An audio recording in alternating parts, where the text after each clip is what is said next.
to the hospital, right? And left. See, for me, now you get more than manslaughter because now you're hiding. You're not even being upfront with the death. Nah. And you changed his clothes before you took him. Yeah. No, we don't. No, we throw first degree, we throw second degree, third degree, manslaughter 1, manslaughter 2, 3, whatever. But again, I'm anxious to find out, the officers involved, who's a Q, who's a Kappa, okay, who's the attorneys, who's the magistrate, who's the commissioner. All these parties involved in this cover up, I would say. It's a cover up. Man, it's a cover up. That charter should be pulled immediately. And that organization should be disbanded. And the guys who accuse that I know, shame on yourselves. Because you ain't said nothing. But Brother Juan, Brother Juan, this is the second high-profile murder of a black man. At first, it was the 3 out of the 5 cops that murdered in Tennessee that murdered that black young man over some entanglement. Then you got this incident now where this young black man was viciously beaten and harmed. And why are we not looking at this as a murdering factory or as a black on black criminal enterprise that's targeting our best and our alleged best and our brightest people? Alleged. And I'm using that very strongly because I know that there's a lot more real people outside those organizations than in them. I think that the Divine Nine are so embedded into the fabric of this country at all levels of government, the juries, policing. It's not as easy. It's just dissolving them. It's just, but again, because it's so many of them out there. They're in every institution, you name it, education, entertainment, law, politics, you name it, they're everywhere. Okay. Yeah, you got people that have pledged that they're not even really active, but they still will say, I'm part of Divine Nine. Like Brother Juan said, that they're hopefully Dr. Short will be joining us shortly. I know he wanted to definitely speak on it because he has some history with dealing with them when he was at Howard and so forth and so on. They're so embedded in Black American culture, like Brother Juan said, that they're everywhere. And it is perhaps that it definitely down there that you may have some Q dogs that is on that prosecution team. Police, his father might be, if he was pledging to be a Q and his father's in law enforcement, 9 times out of 10, his father's a Q.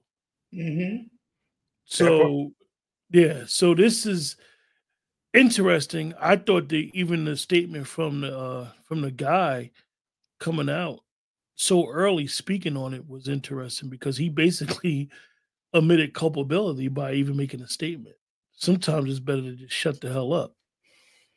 Hey, Q, you said something that was very interesting, that I'm actually looking at it from a court perspective. How are they going to actually hold this up in court? Because majority of our Black professionals are D9, a good majority of them.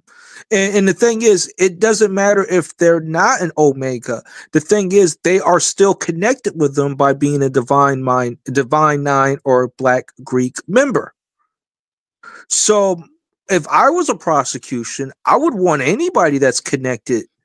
I don't care, or connected. I would want them removed, like because of they could impact the court case.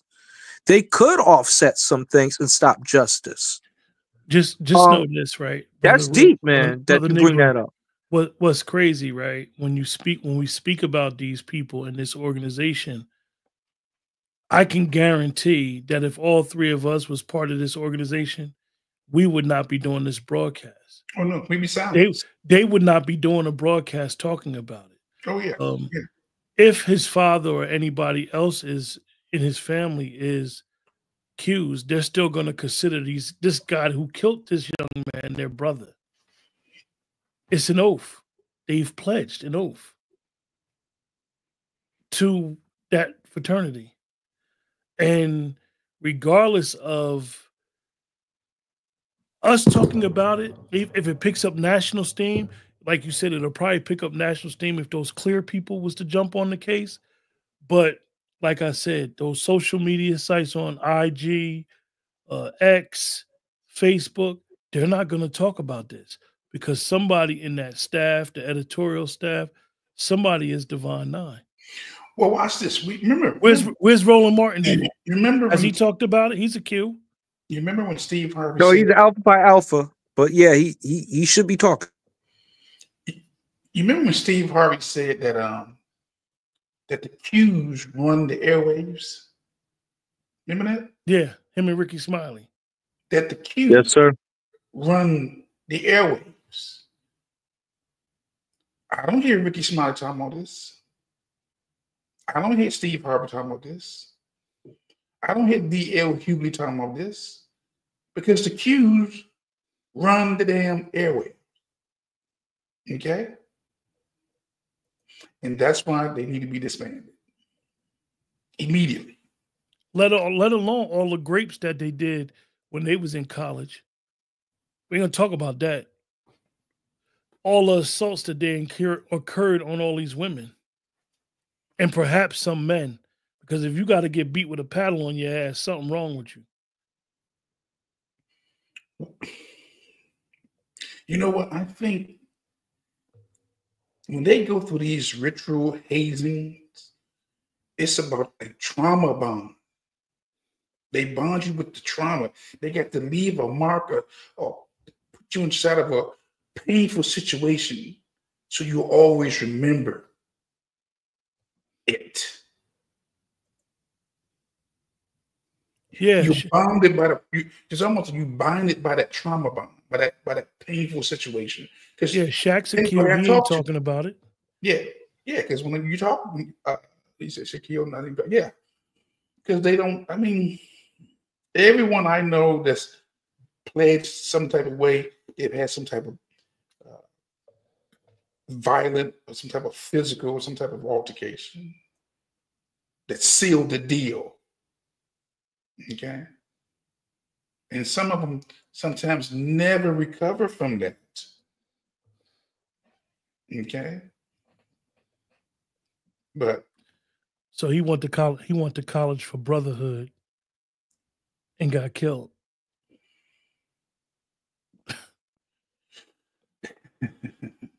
But you're not going to see that college get rid of these frats. These frats bring in money, bro. Like I'm going to speak about it from a graduate perspective because, you know, I'm getting that master's, you know, I'm getting that. But I'm going to talk about it from a perspective of things that I've saw from the parties, from the projects that they do, the notoriety. It's hard for a prestigious private school institution. See, state school and private schools are a little bit different. Is based off of private is strictly about that money. While the private institute or the private institutes like that, the state school, it's a state school. You get what I'm saying? It's funded by the state. So it's you could see the differences. You could see what's going on here. And they use that as a way to gen up revenue for these institutions. They're buying the frat clothing. They're going to the parties. All that has a revenue that's going back to that college campus one way or another. That's why some of these children or some of these young adults go to these institutions because they want to be a part of that particular experience, right? So they're going there for that experience. Should not really cost their lives, but is at the expense where the institution is capitalizing off the images, the likeness, just everything about the child, about these young people, their young minds, impressionable minds.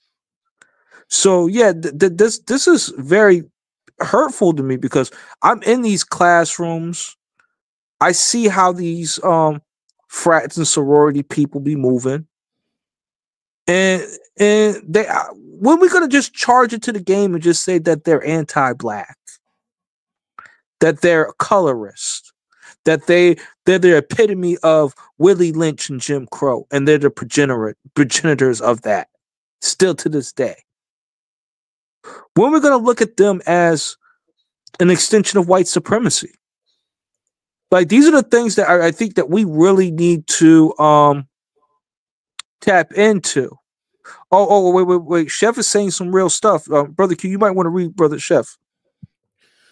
Chef C said they work in tandem with the banks that come on campus, opening bank accounts and loans for incoming students, basically destroying your credit before your credit even get established. Destroying your life, taking your manhood or your sisterhood away from you. You're innocent. You're green. You're green. When you step on a college campus, definitely if you go into a campus out of state, you're green. You're green. Y'all know what being green is. We all been there before. And you can smell it from a mile away. And they latch on to you like they're a piranha. And as they say, blood in the water. And what happened to this young man is it's really, and we're worried. We are worried about Trump taking money or that administration taking money from HBCUs. And if we had a channel that just talked about all the crime and all the degeneracy that goes on in these HBCUs, that channel would probably go viral.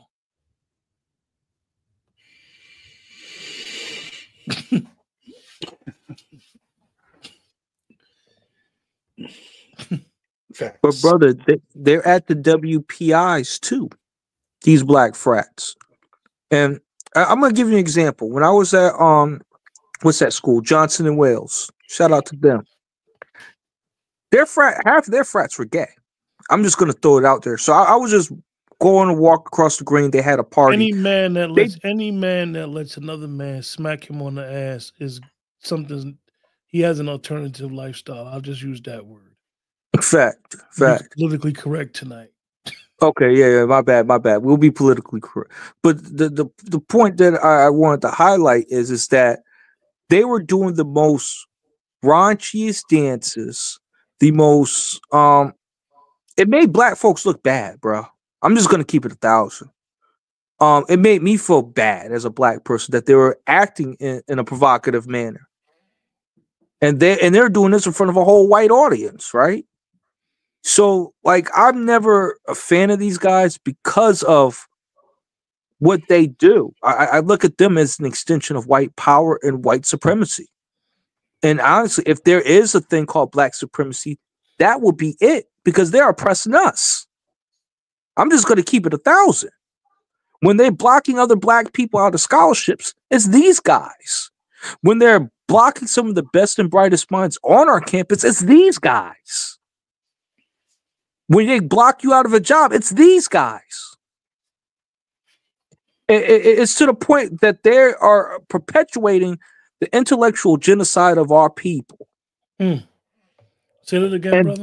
Say that again. I said that they're the progenitors, or they perpetuate the intellectual genocide of our people when they block out a potential doctor, when they downgrade a black student that has the potential to do something that's positive for our people and the upliftment of our people.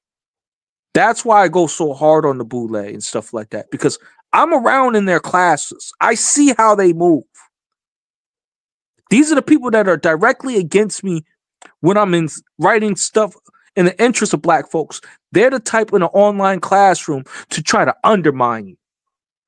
tether or Black American.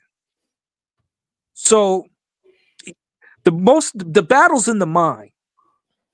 And if you have people that's out there trying to intellectualize our genocide and not putting it into the right framework, they are part of the problem.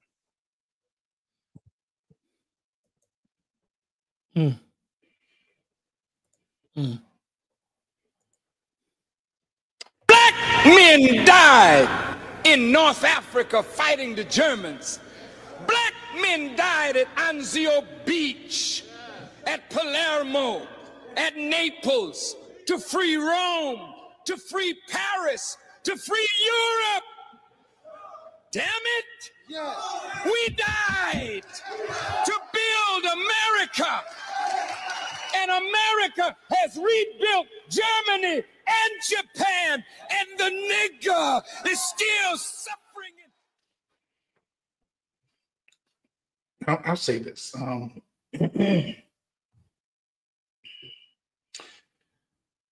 This whole, I'm very disturbed with this, because again, I want to hear from the Qs. When are the Qs going to cross the line and say, you know what, enough of this? When are the Qs, the capitalists? Because I'm going to say Qs right now because the most popular ones recently was. Matter of fact. Go ahead. Everyone in the chat. Let's answer Brother Juan's call. Tomorrow, everybody just go on their social media and say, where are the Qs? Mm-hmm. Everybody post that on Facebook, Instagram, X, TikTok. Where are the Qs? Yeah. Post that on your social media tomorrow. Where are the Qs? But we boycotting fucking Target for something that don't even got nothing to do with us. Where only 5% of Black women or Black men are affected by some damn DEI. And if you ask anybody Black, were you hired with DEI? They're going to look at you like you crazy, because ain't no Black person in America going to get nothing handed to them. Everything is earned. We're raised, you got to work twice as hard. Where are the Qs? Yeah. What are the ones? Yeah, where the Qs at? Because again, when you start asking the question, then it's going to bring attention to where the Kappas, where the Alphas, okay, where the AKAs. Why do you go silent right now when you should be the loudest talkers? They should be getting ahead of the story, saying, you know what, this is wrong. And I saw that the letter was read, was written from, I guess, the president or somebody's in charge. But yeah, the international headquarters, okay, Ricky Lewis, Grand Basalis, Omega Phi, okay. Well, that's a start. But Ricky, we need to have a conversation. Mr. Lewis, we need to have a conversation. Why don't the Qs and the Kappas come together and the Alphas and all the lines sit down and have a group conversation before the whole world about the hazing and the killings that's been going on for decades? What about the judges? Huh? The attorneys. Got a lot of attorneys as Qs and Kappas. The politicians.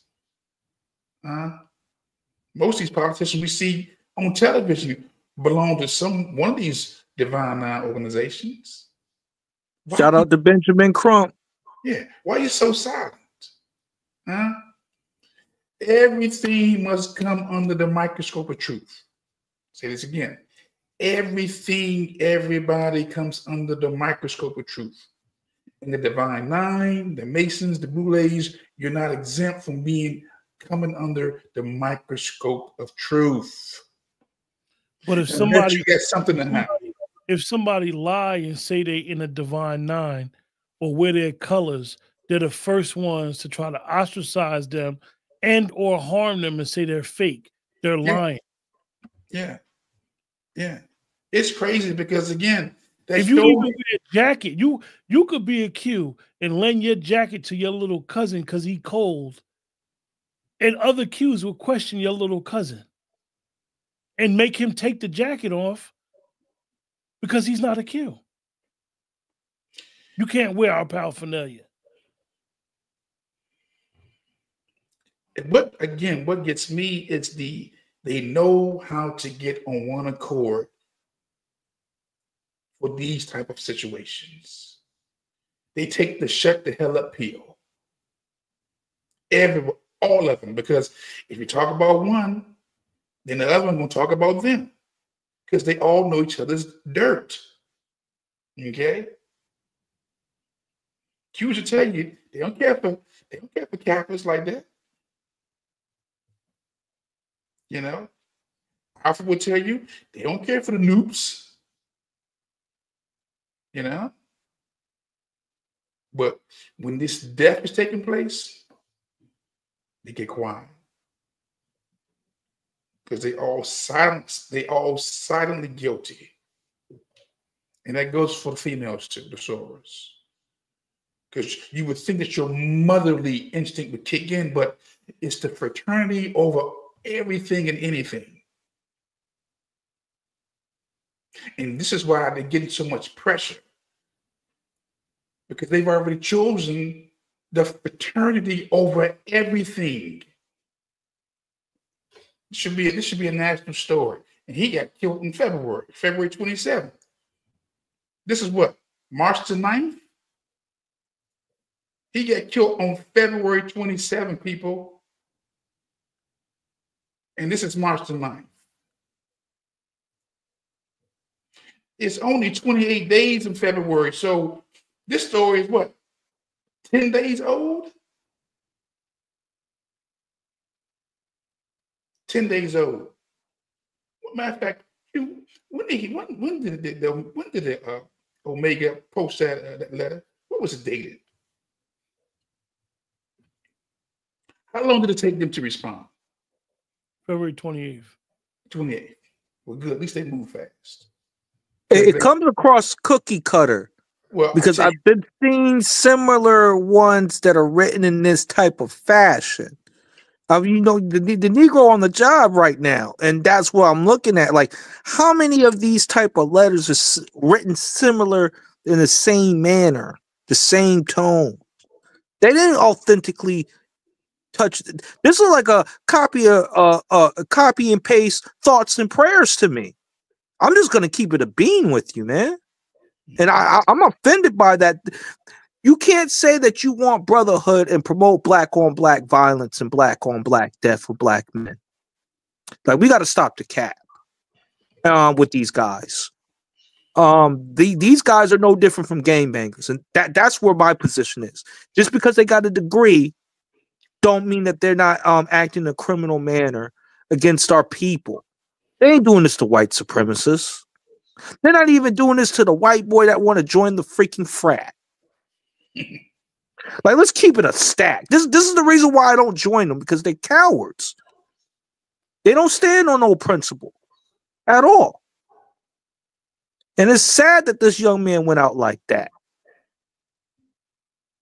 during Black History Month.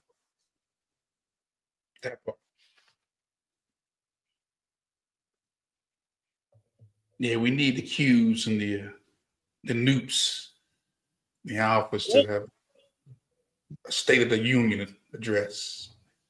Good evening. They need to come forth and speak to these killers, these killer machines. That's what they are. Good to see you, Dr. Short. Okay. I apologize. When you have family, you cannot.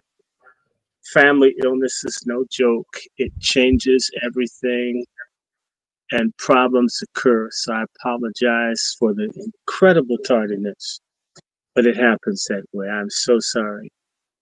But again, another lynching, Dr. Short.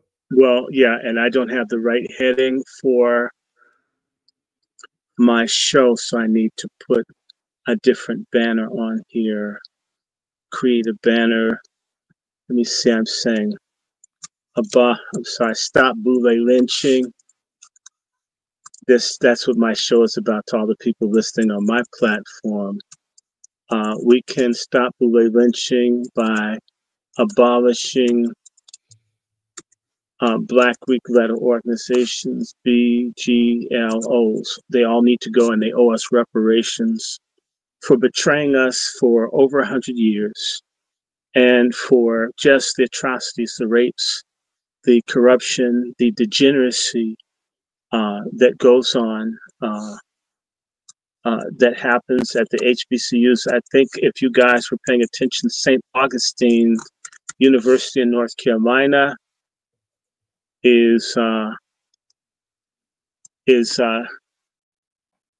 lost its accreditation. And so how do universities that have accreditation lose it? It's because you have incompetent people stealing. You have Greek people. They don't just beat people to death. There's a whole infrastructure that led those people at Southern to believe that they could kill that young man. And they kill people all the time. People get drowned. People get human trafficked. All of this stuff happens. And my issue is, how come white fraternities and sororities empower white people as a collective, and Black Greek letter authorities, we get weaker and weaker and weaker as they grow in strength? There's something wrong with those people. I mean that. I mean it. There's something very corrupt and dirty about all the Black. I blame everybody in it. All of you guys are guilty. I don't care. Everybody Greek is responsible for what's happening. The only way you can please me is to get the fuck out. When you quit, you can then talk to me about you can talk to me about Lee, about how how much virtue you have. The Black Greek letter organizations are corrupt. They're corrupt and they're sinister, and they will always be so. And there's nothing that they can do to make themselves virtuous in my book. I don't care about good people in it. There were good people in the People's Temple. There were good people in Nazi Germany. There are good people in the Ku Klux Klan. They're good Republicans. There were good people that owned slaves. There are all kinds of good people, but if they don't do good, if they don't stand on principle, they're useless. And they're complicit. And so if you're a Black Greek, you are just as guilty as the people that beat that boy to death.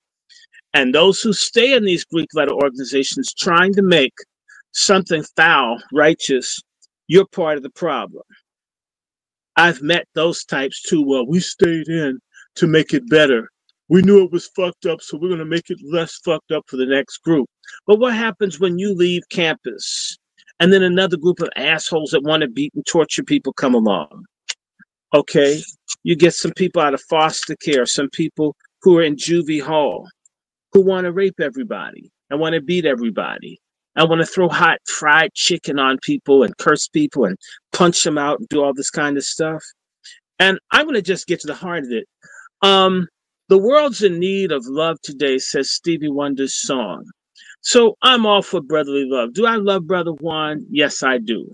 Met Brother Juan. He's been cool from the moment I met him at National Harbor.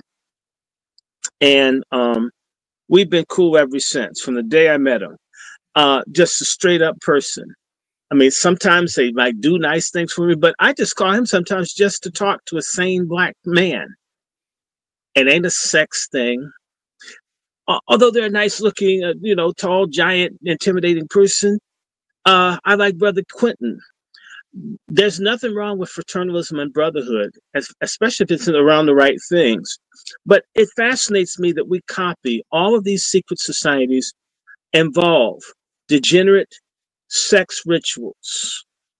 Always. They all do. Even this Doge stuff, everybody's bitching about this Elon Musk. And those little nasty little white boys who are either looking at porn or screwing each other when they get done destroying everybody's jobs. If you think Elon Musk is straight, I don't. You mean a billionaire with that much money hanging out all night, all the time with a bunch of young boys, none of whom who have girlfriends? Do you see what I'm saying? How can the scriptures ask, how can a pure thing come from an impure thing? Mm. How can, if I beat and curse you and piss on you and slap you around, can I truly have brotherhood of love for you? Sisterhood, all of that stuff. I've seen it, enough of it. The rapes, the lies, the backstabbing. It's nasty. Someone wrote in my comment, Trump should label all Black Greek letter organizations as terror. We should. These are terrorist traitor organizations. Yep. If you're in one, wait for Trump you're a traitor to God. You're a traitor to Black people. You're a traitor to manhood, womanhood, Black family. I don't care if your grandparents and everybody was in it. It's full of shit. You're full of shit. You're part of the crime. You guys, human trafficking, you name the cause. You name the negative health indices or wealth disparity. You don't see these goddamn Greeks doing anything to address this, and they've got millions of members. They've got the money, they've got the education, and look at how fucked up we are. We get deeper and deeper in the hole. The bigger and the more important these people get, the more fucked up we are. Can't we determine that there's something wicked and dark and ungodly that we should want nothing to do with? So I couldn't care a damn. And I say the same thing. Anybody knows Greek, it ain't shit. Y'all ain't shit. I've almost never, and I know some people, they're pleasant, but when you talk to them, they admit, yeah, there's some bad. So you stay. I feel the same way. Why would you stay with the church with a pastor who's a pedophile? A grifter, tithe collecting liar, nigga. Why are you in the church? You should leave. Oh, well, I feel like the Lord is keeping me there. No, I didn't keep you there. Your ass don't want to go out on your own. You don't want to step out. You don't want to step out and do your own thing. And in reality, having gone to the universities, watched this stuff, seen people, seen folks driven towards alcohol and drugs and sexual confusion and all the kind of debaucheries in order to become a part. When our people have all these problems with lung cancer and STDs, you can go online right now. Anyone that doesn't agree with me, I don't care. Okay. Part of the patriarch revolution is we don't give a damn about how you feel. I dare anyone to look, just Google STDs and HBCUs, and you'll find they've done studies wherever there are HBCUs, there's a higher incidence of sexually transmitted diseases. And I can just assure you, the frats and sororities, I would call them organized sex instead of organized crime. And you see all this confusion, all this degeneracy, all this nastiness year after year after year. And you look at, what's his name? Warnock. You start looking at all these people, John Lewis. If you start looking at who the Greeks put up that we should admire, God forbid. You know what? All these no good people, even if they dropped out of school and they were pledging whatever, the reason that you don't get any quality Black talk radio is most of them accuse or alphas, not saying shit. I said it just like that. There's some kind of degenerate. Have you ever taken a good look at Tom Joyner, the nigga that looks like a beluga whale with bubble lips? I mean, the dumb shit that he would do on his show, but the main thing, and you know what we're getting by? He talk good about HBCUs.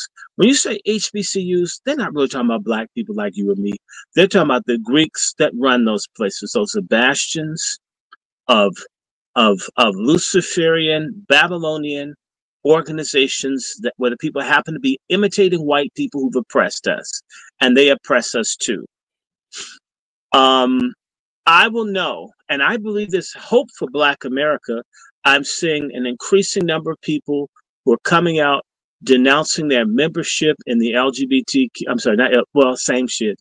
the BGLOs. That stuff is degenerate. It's nasty. It's ungodly. Let me tell you, I met a distant cousin of mine. I won't say what state. And let me tell you, this dude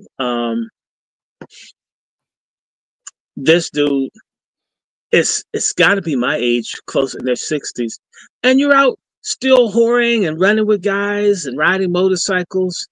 And I guess your wife is supposed to be happy because she has a nice big house, but she doesn't have real intimacy with their husband. I mean, if you will find a bunch of these Greek families are totally empty, they're arranged, and they have some agreement where they don't even love each other, but for the name of their fraternity or their sorority, they stay in the marriage. She may be seeing women, he's seeing men, or he's seeing women, and it's all empty. And these people also, you wonder why the black church is such a fucking shitball. The pastors are Greeks or they're Masons. And by the way, the Greeks are all Little League for the Masons. And so, yes. And no, you can't be a Christian and be a Greek at the same time. You can't. And so you're a liar, and you're going to spend eternity in hell. You cannot be a Greek and be a Christian. You will be a Christian or you will be a Greek. You can't be both. We need to stop. The big problem with black people is everything's fucking wiggle room. Always looking for a way not to have an absolute. If we're not absolute for what's right and what's good, why should we expect white folks to not be 50-50 or for half and half, for slavery, for freedom at the same time? Our involvement with these organizations shows that we're as conflicted and morally debased as the people that oppress us. If we want to be better than them, don't be like them. The Greeks copy white people. The Greeks copy the worst in white people.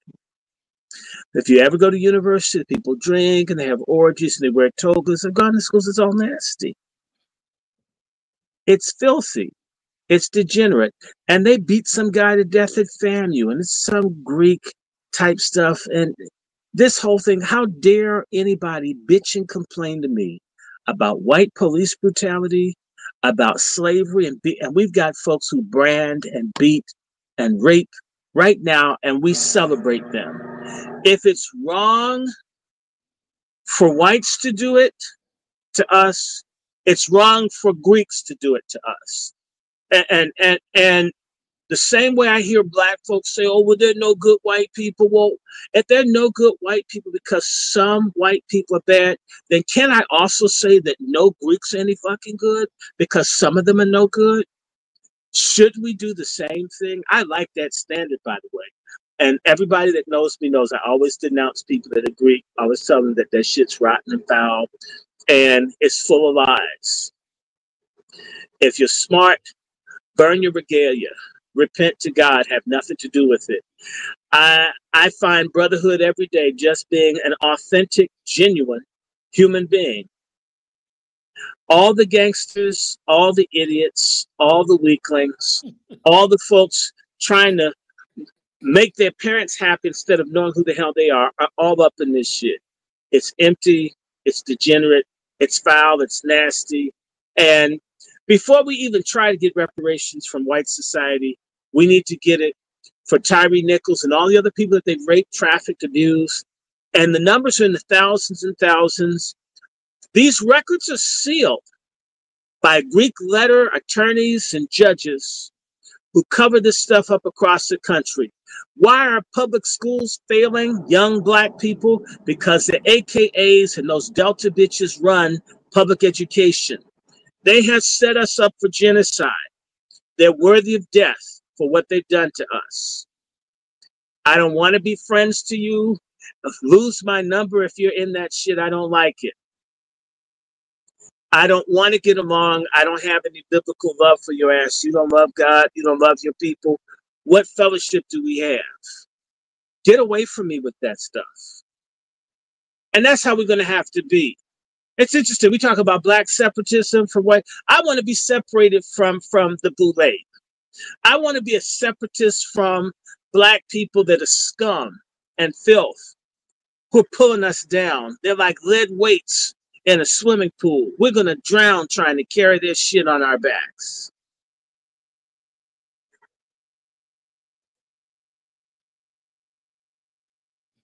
That's how I feel. And let me just say something. You want to know why the Congressional Black Caucus doesn't work? It's full of Greeks, deltas, alphas, and who's that slave queen caveman? Al Green with his Huggy Bear pimp cane. I mean, are you serious? Superfly, Dr. Short. That's Superfly. Yeah. No, he's super lie. Yeah, that sexual harassment charge. He sexually harassed his girlfriend. No, he didn't. No, she wasn't his girlfriend. He raped a person that refused to be his girlfriend. Let's tell it like it really is. Look, they have him on the hook. The same power game. I bet you Nancy Pelosi's in a secret society, probably the Catholic Daughters of Mary. And she, more than likely Daughters of Mary, and whose family's probably Knights of Columbus, they control the Congressional Black Caucus. Let me just say this to you. You look at Hakeem Jeffries. Dude, he don't even like his coffee black to keep people happy. He can't do a damn thing for us. He's a useless, mulatto-looking Dr. Evil nigga that's never going to be worth a damn. You'll get more out of a white person in Congress than him. I'm so mad. I mean, yep, you can get stuff from a white Republican before you can get it from one of these black Greek Democrats.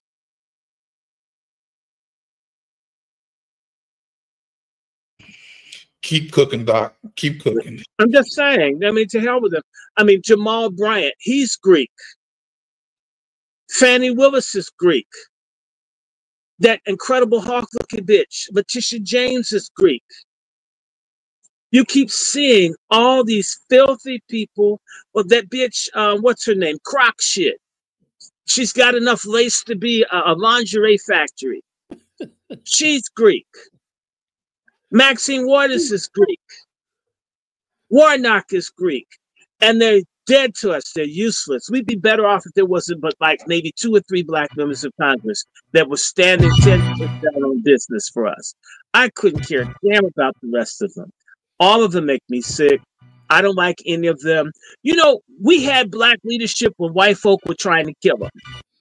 All these folks are living in their 80s and 90s. They'll let you know they're not about shit. When you're really doing something for black people, the way reactionary white folks are, a black person handing out candy is a dangerous revolutionary communist. That's how so extreme certain right racists are. If a black member of Congress was truly doing anything to uplift us as a people, their ass would have been hit with a scandal. They would be getting death threats every minute of their lives. They'd be getting harassed. That's just how it goes. When you see these big mega churches and somebody has a spray painted nigger or tried to firebomb it, you know they're not shit.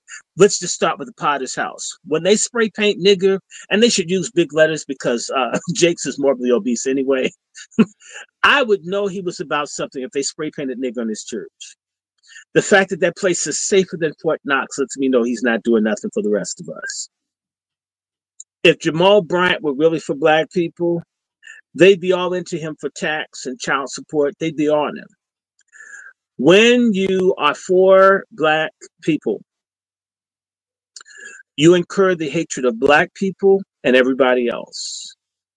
When you're not for black people, folks give you a pass until they get tired of you. So I assure you that the Black Greek-led organizations that are allowed to exist on white campuses, the same ones that won't let you have black studies, that don't have any books about blacks in the library, they don't have any black faculty, but they'll let these Greeks. And I'll just tell you my favorite or my unfavorite story of being a student at UVA. Being in a class, the only black person there, and folks are basically implying that black people are subhuman and inferior. Okay, I mean, I'm talking about in the 90s. And I don't know, I'm not bad defending myself or the group I'm in. I was able to chump off with fighting the teachers and everybody. At the end of all of the debate where I shut people down, the Qs began making baboon and monkey sounds out on the yard. And all the white folks said, see what we're talking about?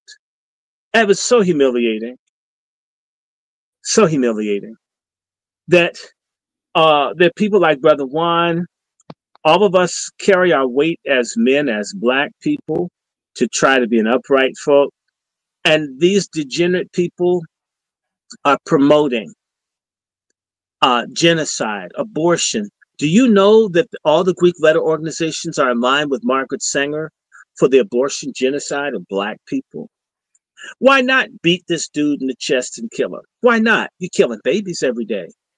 When you saw all these whores out here screaming about killing babies, black women, they're all Greek. How can fucking Black Lives Matter if you want to kill all the babies? The mayor of DC, who doesn't have any money or resources or jobs for black people, she's Greek. Over and over again, and let's just do this. The state of Georgia is an STD nightmare. What is based in the state of Georgia? CDC. No, the Black Boule, which was a partner, and I need to remind everyone, the Omega Psi fraternity were the people who ran the Tuskegee experiment. It was black Greeks that waged genocide on low-income blacks in the Black Belt counties of Alabama.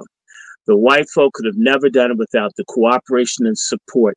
And even when the civil rights movement came along and you could give a little bit of back talk to white people, they didn't say a damn thing. It was a white journalist that exposed Tuskegee. No, not even fucking Martin Luther King. Nobody, not Fred Shuttlesworth, nobody, not Mayor Arrington, none of these people exposed what was happening with those black poor folks who were given syphilis. Vernon Jordan, as I want to remind everyone, was married to a woman whose last name is Dibble. Her father was the Q-Dog doctor that ran the Tuskegee Project, and his compensation, it's in the CDC records, he only asked for $1 a year to help kill black people. This is who your talented tent, these blacks you're supposed to look up to. Hate everybody white, as certain black cult groups and conscious community people want to talk about melanin and trash white people, and we're going to praise everyone black is holy. Get the fuck out of here. Whew. It's a lie. Black folks are devious. Black folks are wicked. Black folks are partners in the elimination of black people from the shores of Africa to the halls of the Congressional Black Caucus with that detritus bullshit up in there. And the Greek letter organizations are basically the training fields to create anti-black, pro-gay, pro-illegal, pro-degeneracy, pro-abortion leadership. And that's what the fuck we got. And you can't blame white people. These are all supposedly college-educated black people. Black people. Black power. Black power killing babies. Black power. Men blowing out each other's asses. Black power. Women munching on each other's carpet. Black power. Human trafficking. Black power promoting drugs and alcohol. You know, they say the Ku Klux Klan brings the guns in the neighborhood. Well, what do the Greeks bring into the neighborhood? And whatever the Klan is doing, whatever the Nazis, the killer cops, I don't like none of them, they're not doing 1% of the damage that these black Greeks and secret society Negroes have done to us. Okay. And so, I had a Boule hit put on my academic career. I was never supposed to finish school.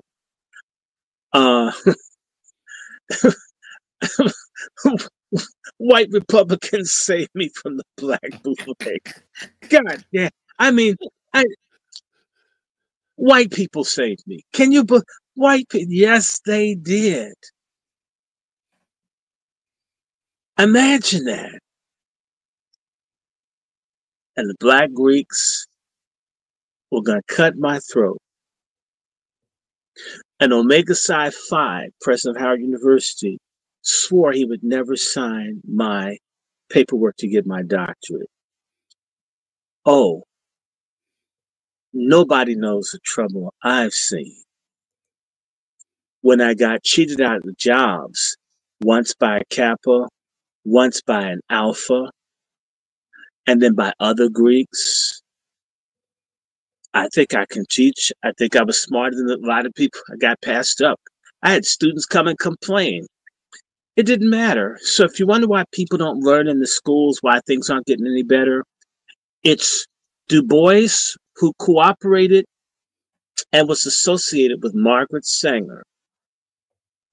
The very same people that said there are too many black people. You'll never hear white people say there are too many white people. Never. And frankly, white folks are absolute numerical minority on the planet.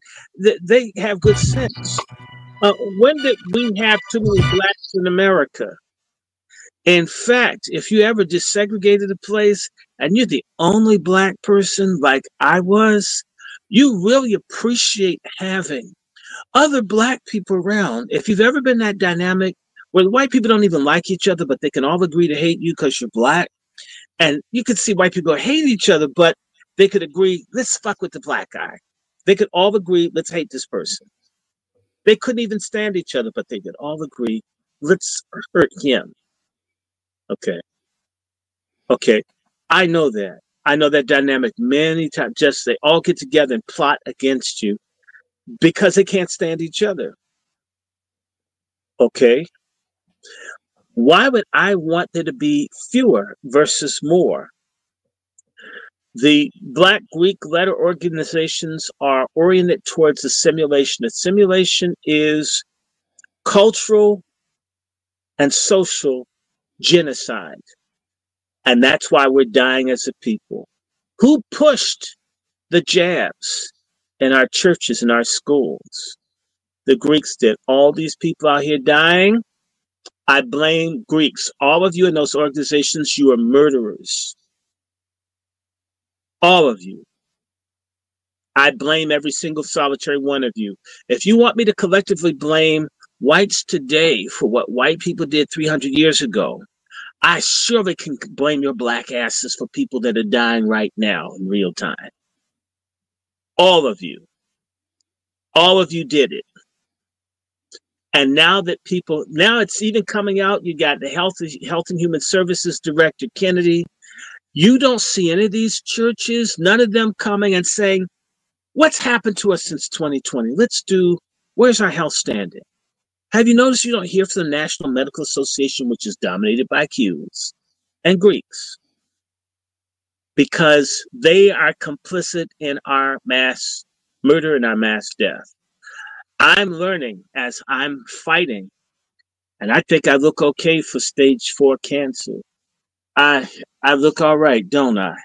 I thank God. But I will tell you, why don't these people have Negro Health Month like they used to have 110 years ago? And they had Negro Health Month up until like about 1950. How come they don't do that? How come they don't tell us that the chicken that we're getting in the stores contributes to prostate cancer? Oh, black men have prostate cancer. And then they're giving us the same treatments that do us much good as bad. And not a peep. Not a peep from them. The water isn't safe to drink. It's got lead. I did a test, and I can send it to you. The water isn't safe. My tap water had 191 parts per million of contaminants. Yeah, I need to get a zero water filter in the interim. The water's not safe. Blue cities with black mayors and city council members. We're not even talking about taking on white supremacy or even taking the police union. Let's just work on safe drinking water. Let's do something about resuspended lead in the air that contributes to learning problems, birth defects, high blood pressure, and violence, and cardiovascular problems. Let's just stand on health. You won't find one damn thing that these Black Greeks as a collective stick to. They do stuff at certain times in the year to promote their organizations, and it's defensive to protect themselves from people like me who expose their crooked black asses. To hand out some school supplies, fuck. Why not establish some schools where the supplies are already there? You're going to give us school supplies to go to defective schools that you run? That's amazing. Black Greek mayors who gave away public housing to white developers for crumbs. It's illegal to sell public housing property, the public's housing, to private people. A lot of Black homelessness is caused by Black Greek treason.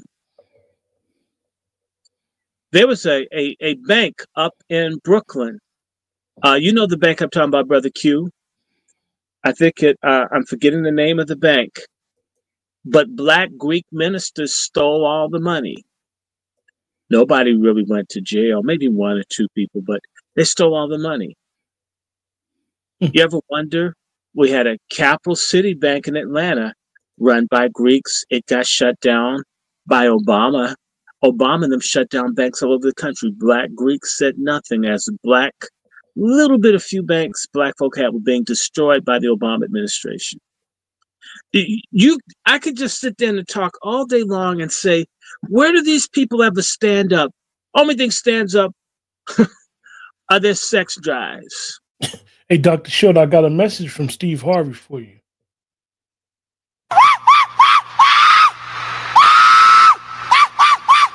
Y'all remember he did that? Let me just say this, Steve Harvey. That's what he did. Remember he did that allegedly, Steve Harvey is somehow related. I don't find him funny. I watch Family Feud. I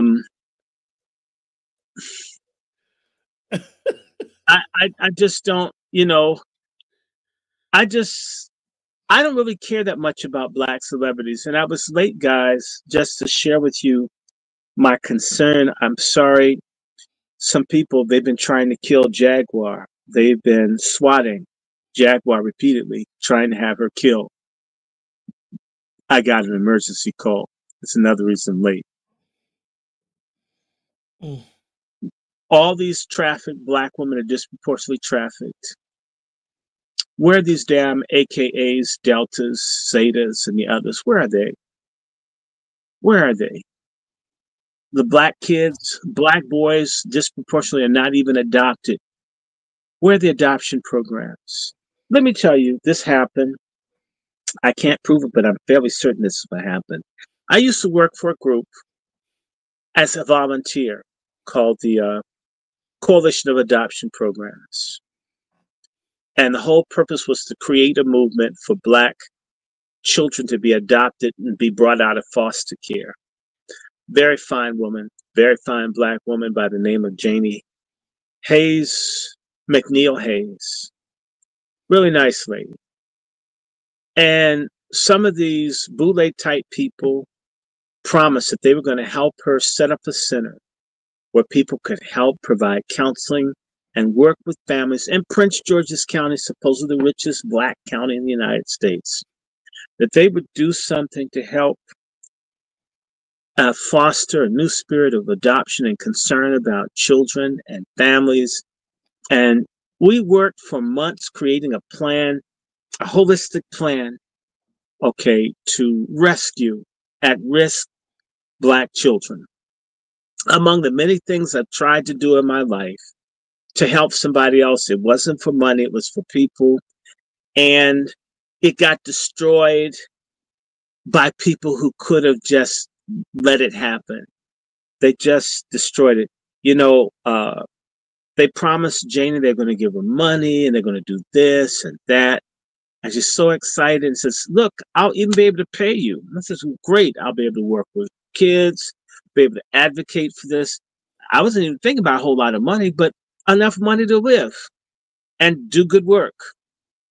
And it turned out it was a group or a couple of these boule type people who were blowing smoke up her ass and ghosted her after we did everything necessary. Identify a building, do this, get professionals, and we'd have wraparound services for these young people. We'd help the parents, and we'd get counseling and get people off drugs. And it broke her. I don't talk to her because it's so sad. That person had worked for years, they're going to save children. and help put together families. And these people were joking. And if you talk to other people in the community that have done stuff, not-for-profit work in the community, you'll meet these people. They have nice, fancy clothes. They live in big homes. They're stingy. They don't give a fuck. They won't help. You'll get money from a white person 100 times faster than these type of grifter boule niggas. I'm speaking from experience. So when a boule nigger threw my family out in the winter 50 years ago, a white Republican conservative got my dad a mansion. I'm only telling you my life. A white conservative Republican saved my family from being homeless.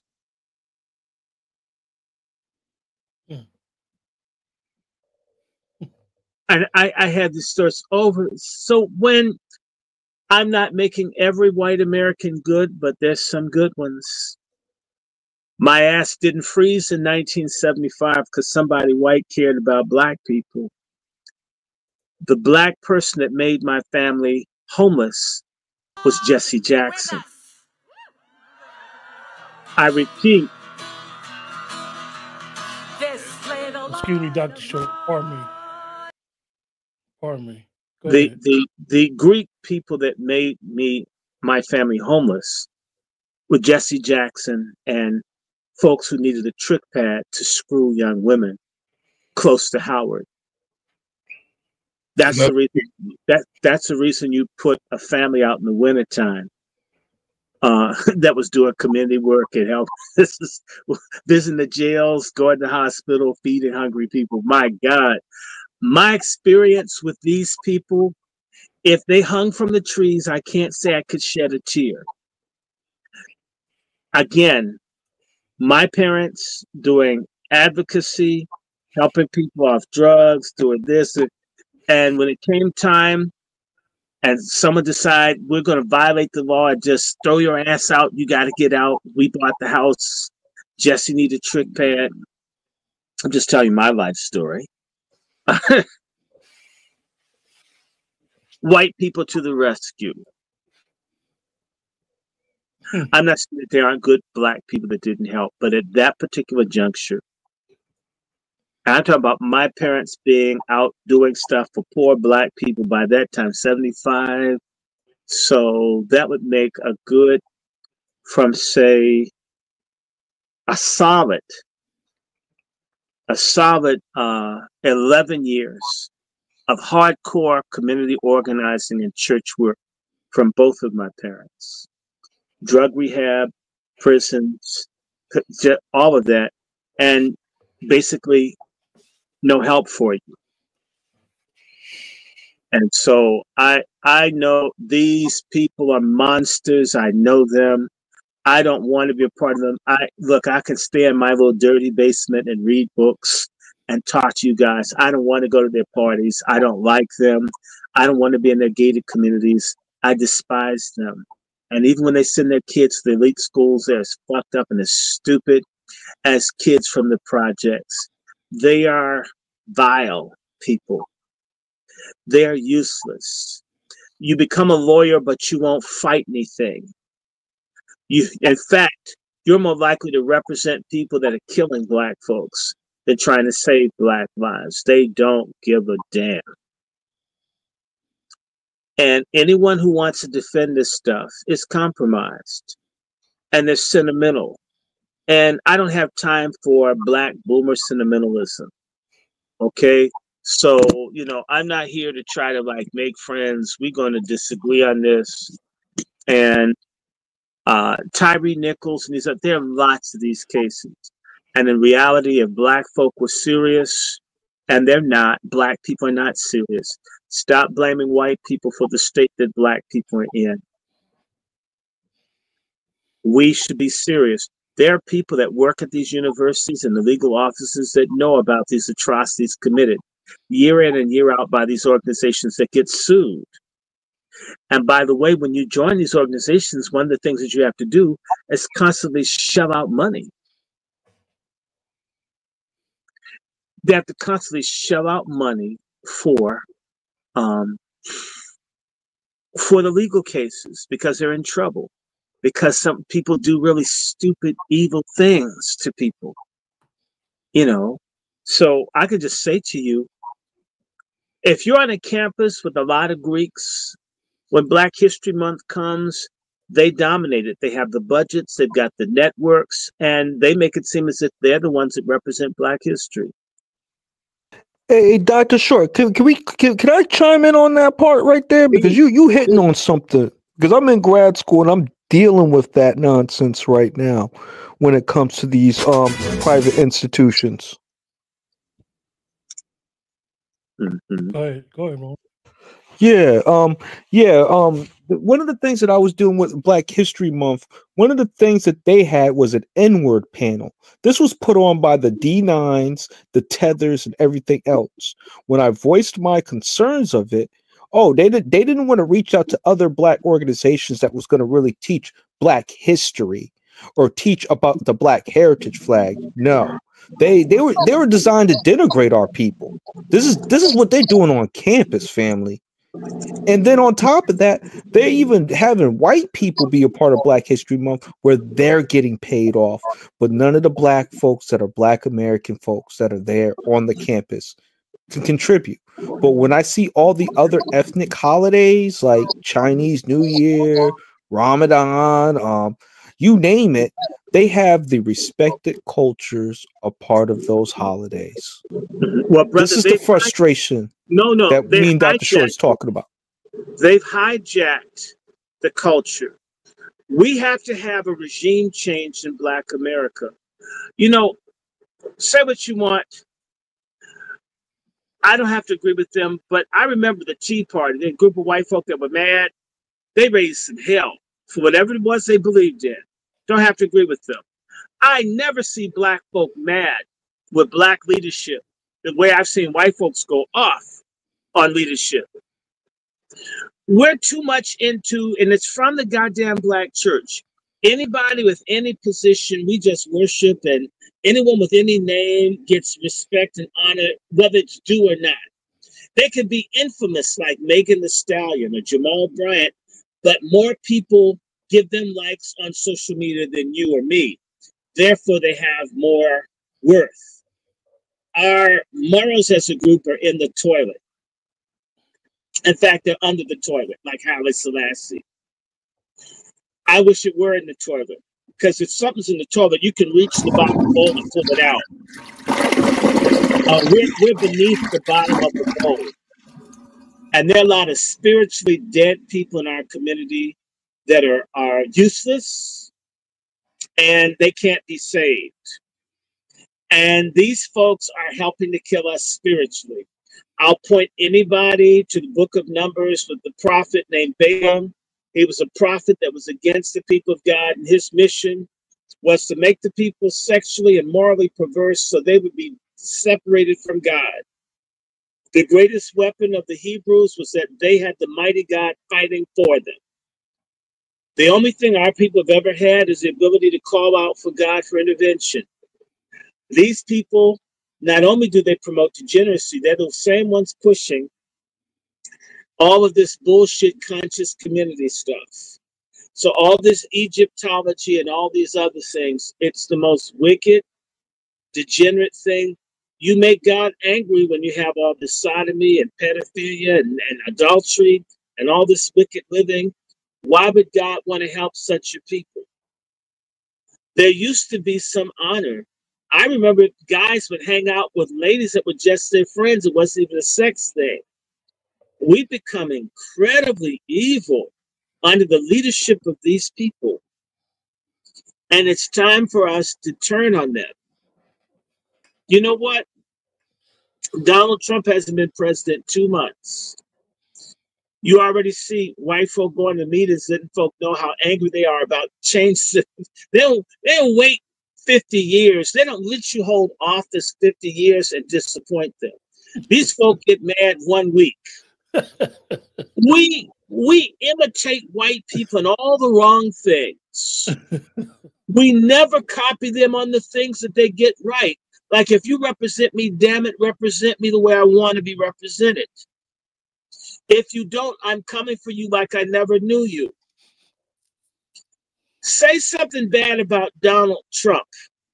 Let someone find out you said it 10 years ago, and they'll come after you like you tried to shoot him up in Butler, Pennsylvania. Black people, on the other hand, no loyalty to anyone that would dare raise their voice for them, and don't stand on anything.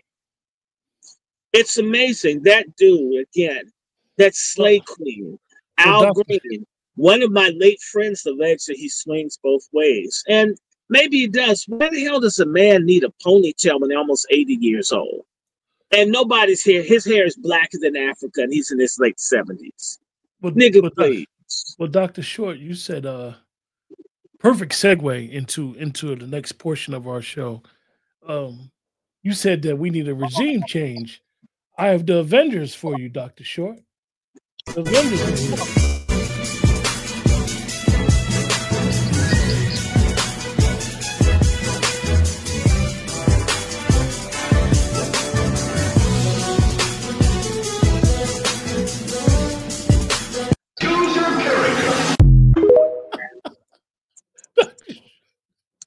The Avengers are here. Brother Juan J. Johnson, the Avengers are in the building. Hold on, Brother Juan. I got one more for you. Just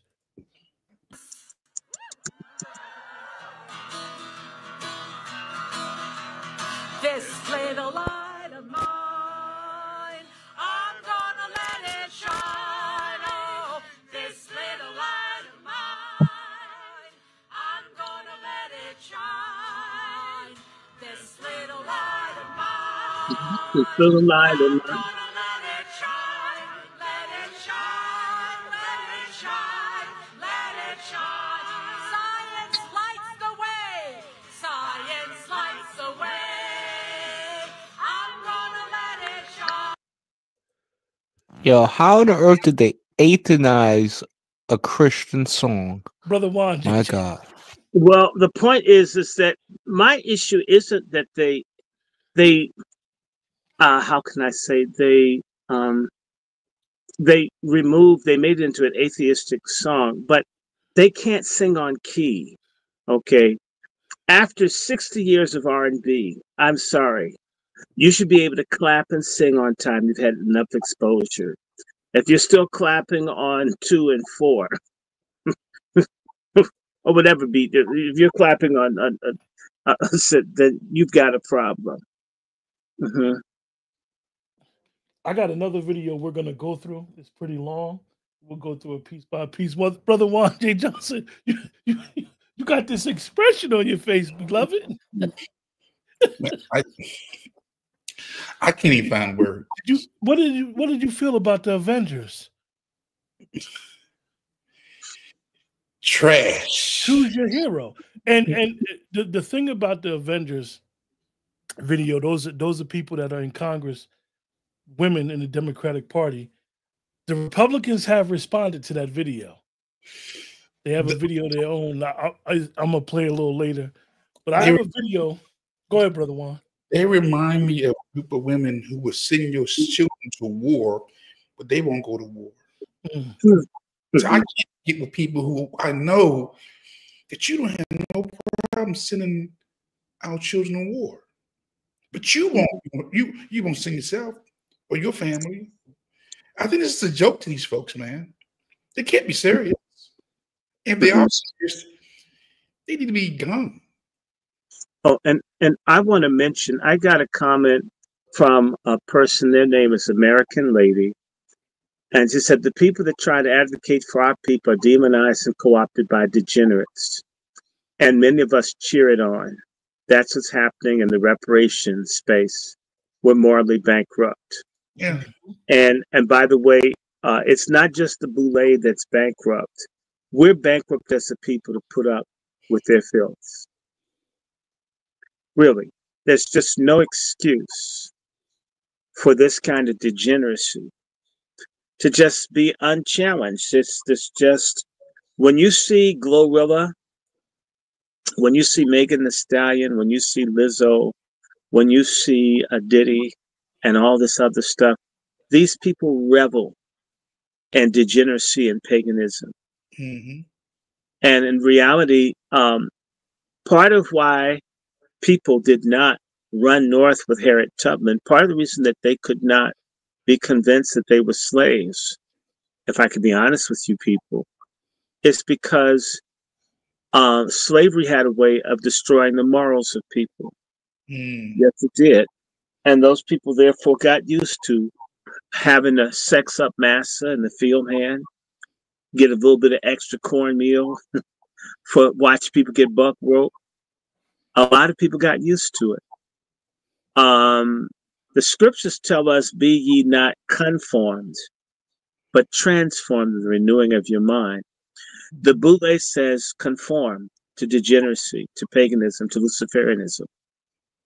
Okay, the Boule is conforming us to killing babies, to sodomy, to transgenderism, to race suicide. Mm-hmm. It's despicable. And God knows I'm not perfect. I'm not claiming perfection. But I'll tell you something. There's some things I just won't do. I can't do. I don't want anybody to do. And I'm not going to be party to it. And by the way, I don't ascribe any of that.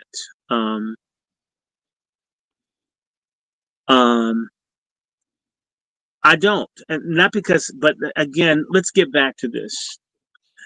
The Greek letter organizations, like the Masonic things, are here and exist to diminish the concept of absolute truth as revealed by Scripture. You see, there are very few religions that say that they're the only absolute one. The Christian Bible, Jesus says, "I'm the truth, the way, and the life." It's only me. I'm it. There's nothing else but what's in this book. You'll find in Masonry and the other things, they offer more than one path to live, which by nature makes them Luciferian. And our people who've allowed the satanic groups to influence them, to lead them, to guide them, we've been deceived, we've been bamboozled, we've been tricked, we've been lied to, we've been exploited. You know, I have this book, and I'm probably going to do some reading tonight. I may take an hour or two because I promise, and I haven't been doing all the reading. Just we had 4 medical appointments last week, and and of course one today. I was late because we had a medical. So it's like and 5 business days, we had 4 appointments, and this is a non-business day. So we've had 5 appointments. So just constantly. So, but this book here, I recommend everybody get their hands on Incidents in the Life of a Slave Girl by Harriet Jacobs. I've known about this book. I never really took the time. I must apologize. I often don't like certain literature about Black people, not because I don't value it, but it makes me angry. I don't want to walk around being mad or angry or feeling hate for anybody. A lot of times I ignore stuff because I don't want to think about it. Because if I think about it, I'm going to get mad. And Black history has a way of really firing you up. And I need to avoid stress. So a lot of times I read certain stuff, but I don't like get too much in it because I get it. I get being at the bottom of the barrel. But this book here is the life of a Black woman who was a slave. And the thing that makes the book so valuable to me, I'm going to start off in chapter 5 when this is over, is if you learn how amid this woman going through all the indignities of being a slave, the thing that kept her was a belief in God. The Greeks and all the liberal Luciferians and all these other people, they are all trying to do one thing to Black people: destroy your connection to God. The story of Samson. If they could just get Samson to give up his secret of what connected him to God's power, then they had him. The secret to Black people's power was the connection to God. It's in our music and everything else. All I have to do is halfway do a Black church song, and there ain't nothing in the world like it. All I have to do is, when I've done the best I can, I want my crown. Lord, I want my crown. When I've done all I can, I want my crown. Right? I can sing that anywhere in the world and people will pause to turn to listen. It's an experience with God amid all of this garbage that we've dealt with. Is something beautiful came out in the form of music, praise, that we still know God amidst getting raped, beat, genocided. We didn't lose our souls. We didn't really start losing our souls until the Greeks took over. The only way that Black people will survive the planned genocide of our people is for us to get rid of the Greeks. The Greeks must go. They must be purged. Black people had a movement in this country. And what happened towards the end of the 60s, they shot and killed and got rid of a lot of the leadership. And they were replaced by the Greeks who went into hiding. And let me just say this to you. The Greeks were not as prominent in the Black community from the 60s until the 80s. They were brought back to bring us down. And they've succeeded. That's why they've been advanced. The Greeks came back with Reagan. With the Greeks, you saw less literacy, less activism. We've been going down. We've been going like a parabola. The higher up the Greeks go, the lower Black people have gone as a collective. It's obvious that we need to jettison them. It's like a ship that needs to throw some excess baggage overboard to stabilize itself. The Greeks and the other people, they must be thrown out. And I don't care. It's not about being friends. And for folks who are sentimental, I don't care. Our people used to be closer to God. We didn't have a choice. You can't call the police. You can't go to the bank for a loan. You can't do, all you can do is talk to God. Now we can call the police and the other stuff, but we don't talk to God anymore. It's insane. Why would you throw the baby out with the bathwater? Of course we want Jim Crow gone. Of course we want discrimination gone, but do we throw the God away that helped us to survive it? Why does that have to be? And the only people, by the way, if you really get into it and you start learning about the slave masters, read these books, the slave masters hated their Christian slaves the most. It's a Christian slave that don't have sex with me. It's the Christian slave that won't do certain things. I'm white, I own you, I say. And the slave says, God, that says, white dude, your power is limited. Something's greater than you. That's the slave get whipped. Nobody tells me I can't do to you what I want. This same spirit within white supremacy and Boule supremacy that denies that there's God's law that is higher than man's law. That's what's got us jammed. And they brought this garbage to destroy us. And that's why I like the Bible. The story of the Hebrew boys, or should I say the little Negro boys integrated into the Babylonian school. And they were going to turn them out, make them into freaks, eat the food, get high. And they refused. They refused to disintegrate into Babylonian life, and they ended up becoming powerful. We as a people have chosen the way of Cain, and we've been lied to. Most Black people did not want to lose their schools. It was the Boule within the NAACP and other people that told us, get rid of Black principals and get rid of Black teachers and get rid of anything Black people had, and let's just use what white people have. And I'm thinking, no one would go in and tell the Chinese in Chinatown to shutter all their businesses. Only our Boule traders have done this. You can't blame white people. Even if they're part of the problem, they're not the greater part of the problem. So when I say to you, the greatest opposition I've encountered in my life has come from Boule type people, even within one's own family. Here's the Dr. Short. Here's a young Jasmine Crockett. Croc shit. You know, no one could have told me that when I went down to Austin, now it looks like a little bit over a year ago, that I would be running for Congress. It's just not what my plan was. But what I've always decided is that I would step up when there was a need. Listen, he up there, he's hearing all kinds of nonsense and bullshit. Let me just be real. And we weren't gonna sit for that shit. We wouldn't, you know. But when she called me and said, I think it's time for me to retire, and you're the one that I believe should take my seat, I really was kind of caught off guard. I didn't anticipate that.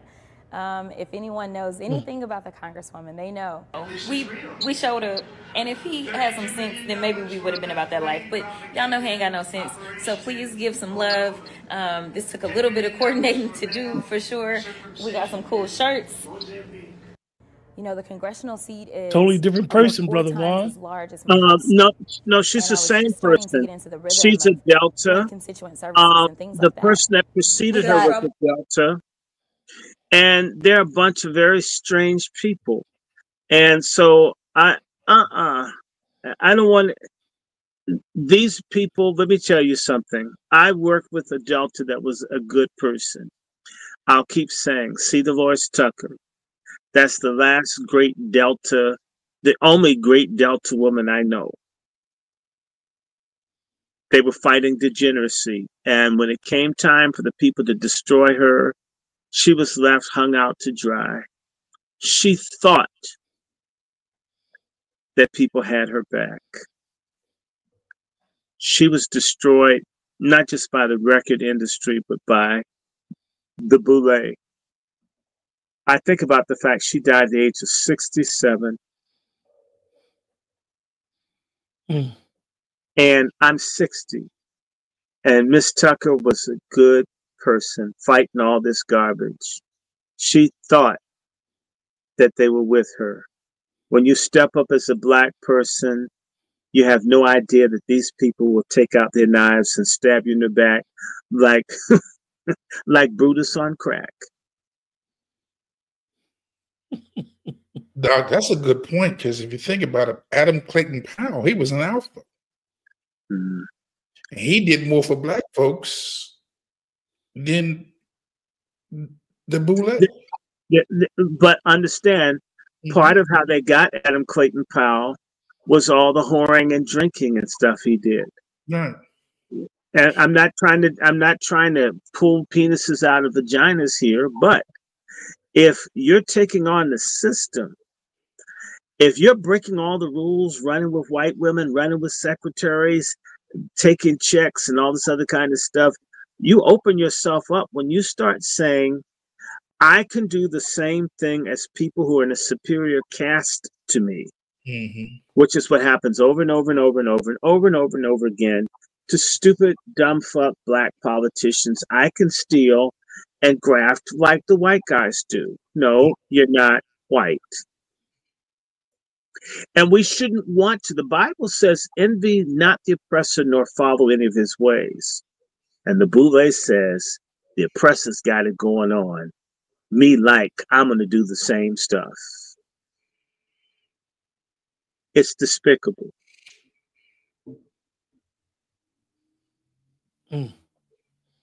Brother Negro. Yep, right here. And crock shit, I think I sent y'all, I want to say this to everyone listening. If you can get a criminal background check program, if this is the same Jasmine Felicia Crockett, this woman is scandalous.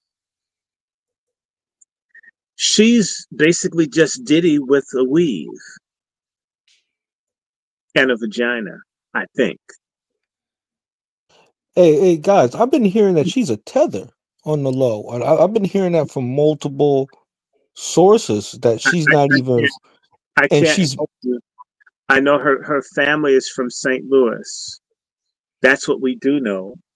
And how long in St. Louis, I don't know. I know her father's allegedly a pastor, and she could be.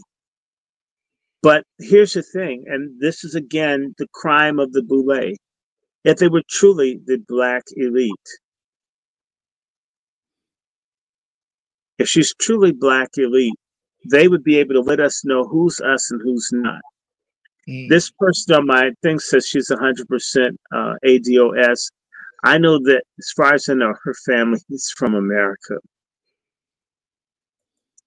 But again, I don't share the same obsessive thing that you do, Brother Negro, because the Greek letter organizations are completely open to people from other places, and they help facilitate the invasion and the incursions into our community, because the Boule organizations are globalist. They're not black for Black Americans as a separate entity.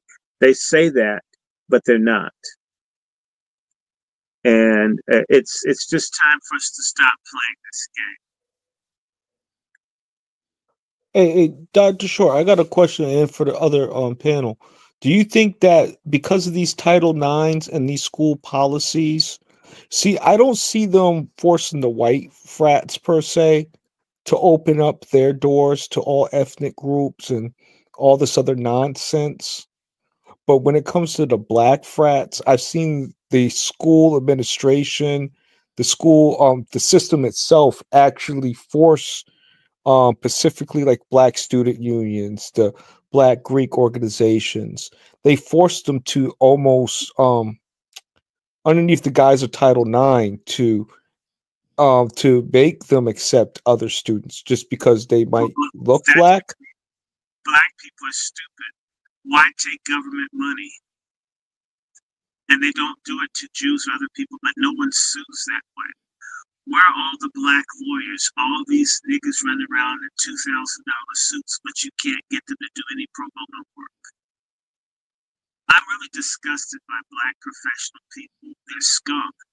You get all this education, you boast about all your expertise, and you don't do anything. Let me tell you something about white folk. White folk volunteer and show up for stuff if it's their community.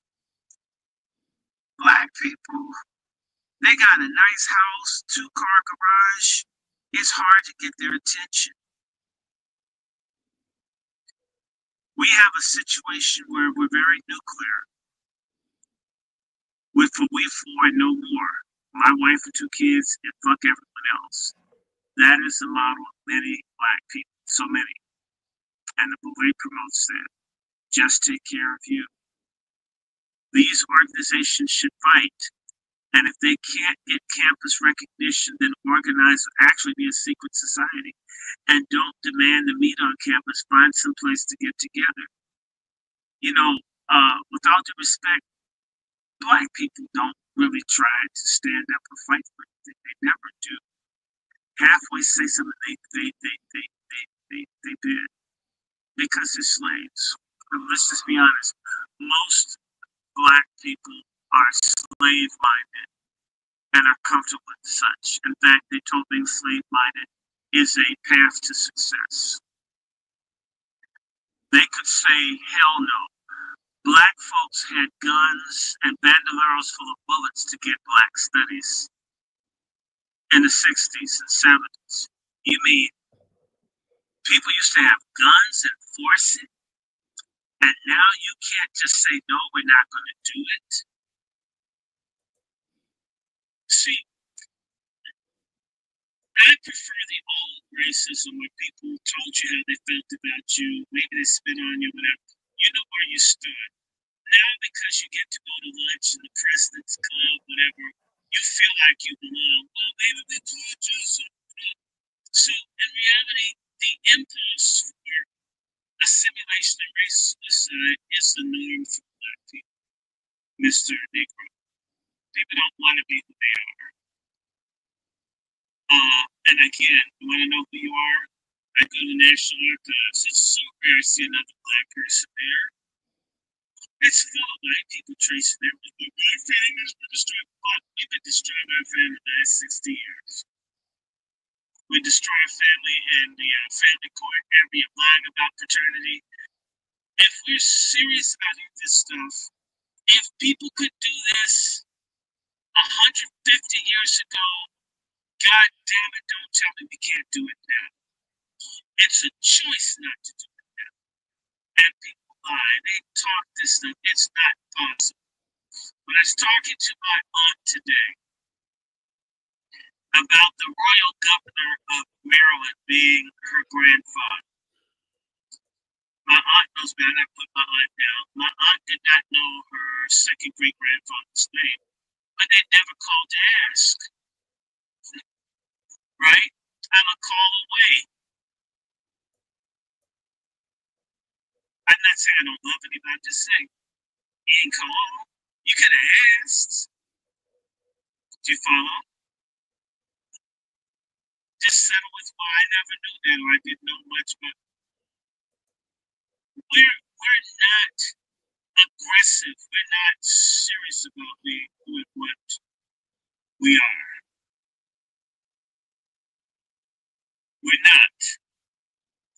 And if you talk to anyone that does genealogy and find out how much opposition they get from family, I'm just trying to get basic things like names. Well, have you ever talked to someone about where they're from? Well, somewhere in Georgia. That's an answer. Somewhere south. Oh yeah, down south. I mean, you guys never sat down and talked about how you got to New York or Chicago, or who your grandfather, grandmother, what's their actual name. The most disgusting thing for me is to go to a Black funeral and find out I never knew the name of the person that I knew that was there. I'd never heard their name. I mean, like, wow. Like you don't know anything about them. We like things murky and dirty, just like the slave master. Slave master didn't want to own paternity of the kids, so he could sell and do what he wanted. And we do the same damn thing now. If we wanted it, because Black people talk it, but we don't mean it. We don't mean it. That's the fundamental thing I've learned about Black Americans. We don't mean it. We're jokers. 90% of Black folks are jokers. If I tell you I'm interested in books and Black history, you can come to my house and books everywhere. If I go someplace, another city, I'm likely to go to a museum or to a bookstore, to a library. Go to something cultural. May not go to all the elite stuff. When I was in London, I didn't go to Tower of London, but there's some bomb-ass bookstores with Black books in London that I've never seen in America. Not that I didn't want to go to the Tower of London, the crown jewels, just if you say you're really interested in knowing, I went to the British Library. I went to British Library, went to the British place with all the literature, went to the National Archives in Great Britain to try to learn things. You know, if you're in Belgium, you go to the African Museum. If you're serious, your life is about pursuing certain things and sticking with it. It isn't so much, I started doing genealogy when I was 10, or about 10. So 50 years later, I know some things. So, it's really crystallized the last couple of years, but it takes a long time, and you have to stick with it. Black people have been, what we do, we covet what white people have. We look at what white people got from hundreds of years of free labor and everything else, free land, stolen, genocide, and expect for things to work for us exactly like it works for white people. All the while knowing shit doesn't apply to us, that we're not working with the same things. I'm not saying that things can't be similar, but a lot of black families are not going to have certain sorts of money or wealth. Not that they can't or get it, but to expect. I'm not saying that you expect a black doctor to be less proficient than a white doctor, but black folks used to have. I always said, 100 years ago, black people had a minimum of 120 hospitals. Do you know that we only have one hospital now? Howard University Hospital is basically controlled by Adventists, white Adventists. Even Howard Hospital, sold out by a Caribbean tethered president, Howard University. Just saying. How do you have 120 in 1920, around the time they did Black Wall Street and they're killing black folks and lynching people? Black folks had hospitals then. And then today, we've got $2 trillion and we only have one. It takes work to degenerate like that. Those black hospitals may have been small, may have not had as many beds, but they were there. Now we don't have it. A lot of instances, we don't have clinics. How do we not have any of this now? How is that? How is that possible? We've got thousands of black people, in fact, millions of black people with advanced degrees. And yet, about half of the black men in this country can't read. Black illiterate men, 50 some odd years ago, was only like 30% of black men. Almost the number of black men that can't read has doubled since schools have been interracial and all this. What is going? How do things? It's something. And I'm telling you, it's this goddamn boule and these traitor black preachers and other people that really, they don't mean it. It's a joke. It's a joke. Who's this idiot on here? No, you can't go to any hospital today. You don't know what the hell you're talking about. If you don't have certain insurance, if you have Obamacare, certain hospitals won't take you, won't help you. Hold on. I don't like dumbness. I don't like dumbness. Brother Juan. I don't like dumbness. Don't give me an opinion. Your mic is muted, Juan. Can you hear me now? Yeah. Yeah. So, Dr. Short been cooking for so long, man. I'm just saying. And someone put up a comment. This said it's integration. No. Integration means the coming together of equals. And black people have to stop using terms that they don't know what it means. Just because you hear it on the news doesn't mean that it's what it actually means. There's no such thing as transgenderism. If I hacked my dick off today, it wouldn't make me a woman. It would make me a dude that mutilated their dick. Integration means the coming together of equals. That is not what we ever had. They did not say you could wear your hair in cornrows or any style you want. No, your hair needs to look in a way that white people say your hair looks when you come to work. Or we get angry. White guy can have a ponytail, you better not have dreads. That's not integration. Assimilation is not integration. Assimilation is destruction. Assimilation is the woman has to heat treat her hair and make it style like a white woman, but she wears her hair natural, so they say she's unprofessional. Doesn't matter if she has 2 PhDs and been in the job 20 years, she wear afro, they want to fire her. But a sister comes in with a lace weave from an Asian store, she looks professional, even if she acts like Jasmine Crockett. That's not integration. And we need to stop using that. White people have not integrated with black people. Black people have integrated with the degeneracy of the American culture, but not with white. We've tried to we're smoking dope, we're doing everything that we saw white folk do. They have never integrated with us, nor do they care to.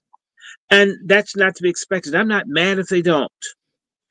We have not integrated with ourselves. We still have classism and colorism and Bouléism and all this other stuff. We don't know what integration means. Integration means coming together of equals. In Canada, they have French and English because the French-speaking Canadians are integrated. You wouldn't dare not know how to speak French and run for office in Canada. You can't make it. You better know some French. In America, I meet white people or run across them online. They don't know a damn thing about black people with 60, 70 million people. That's not integration.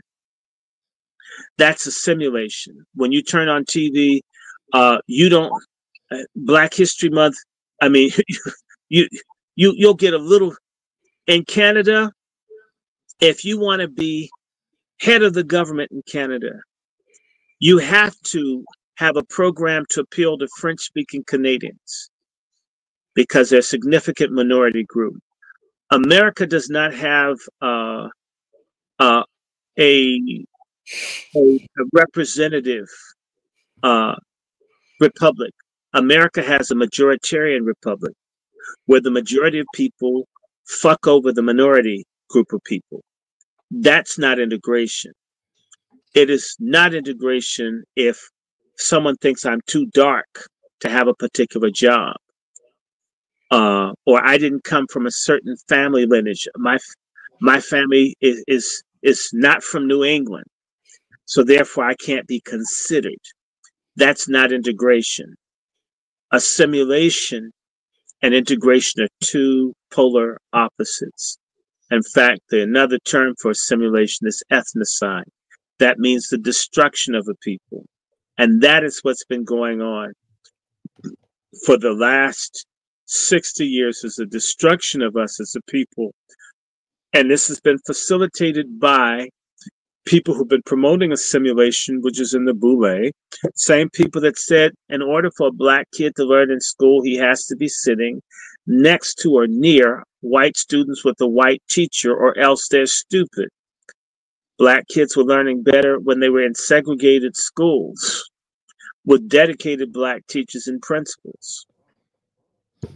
I don't want segregated schools. I don't think people should have textbooks that are 100 years old and other people have brand new, and that people don't spend the same amount of money on kids throughout the school system. Of course, I'm against that.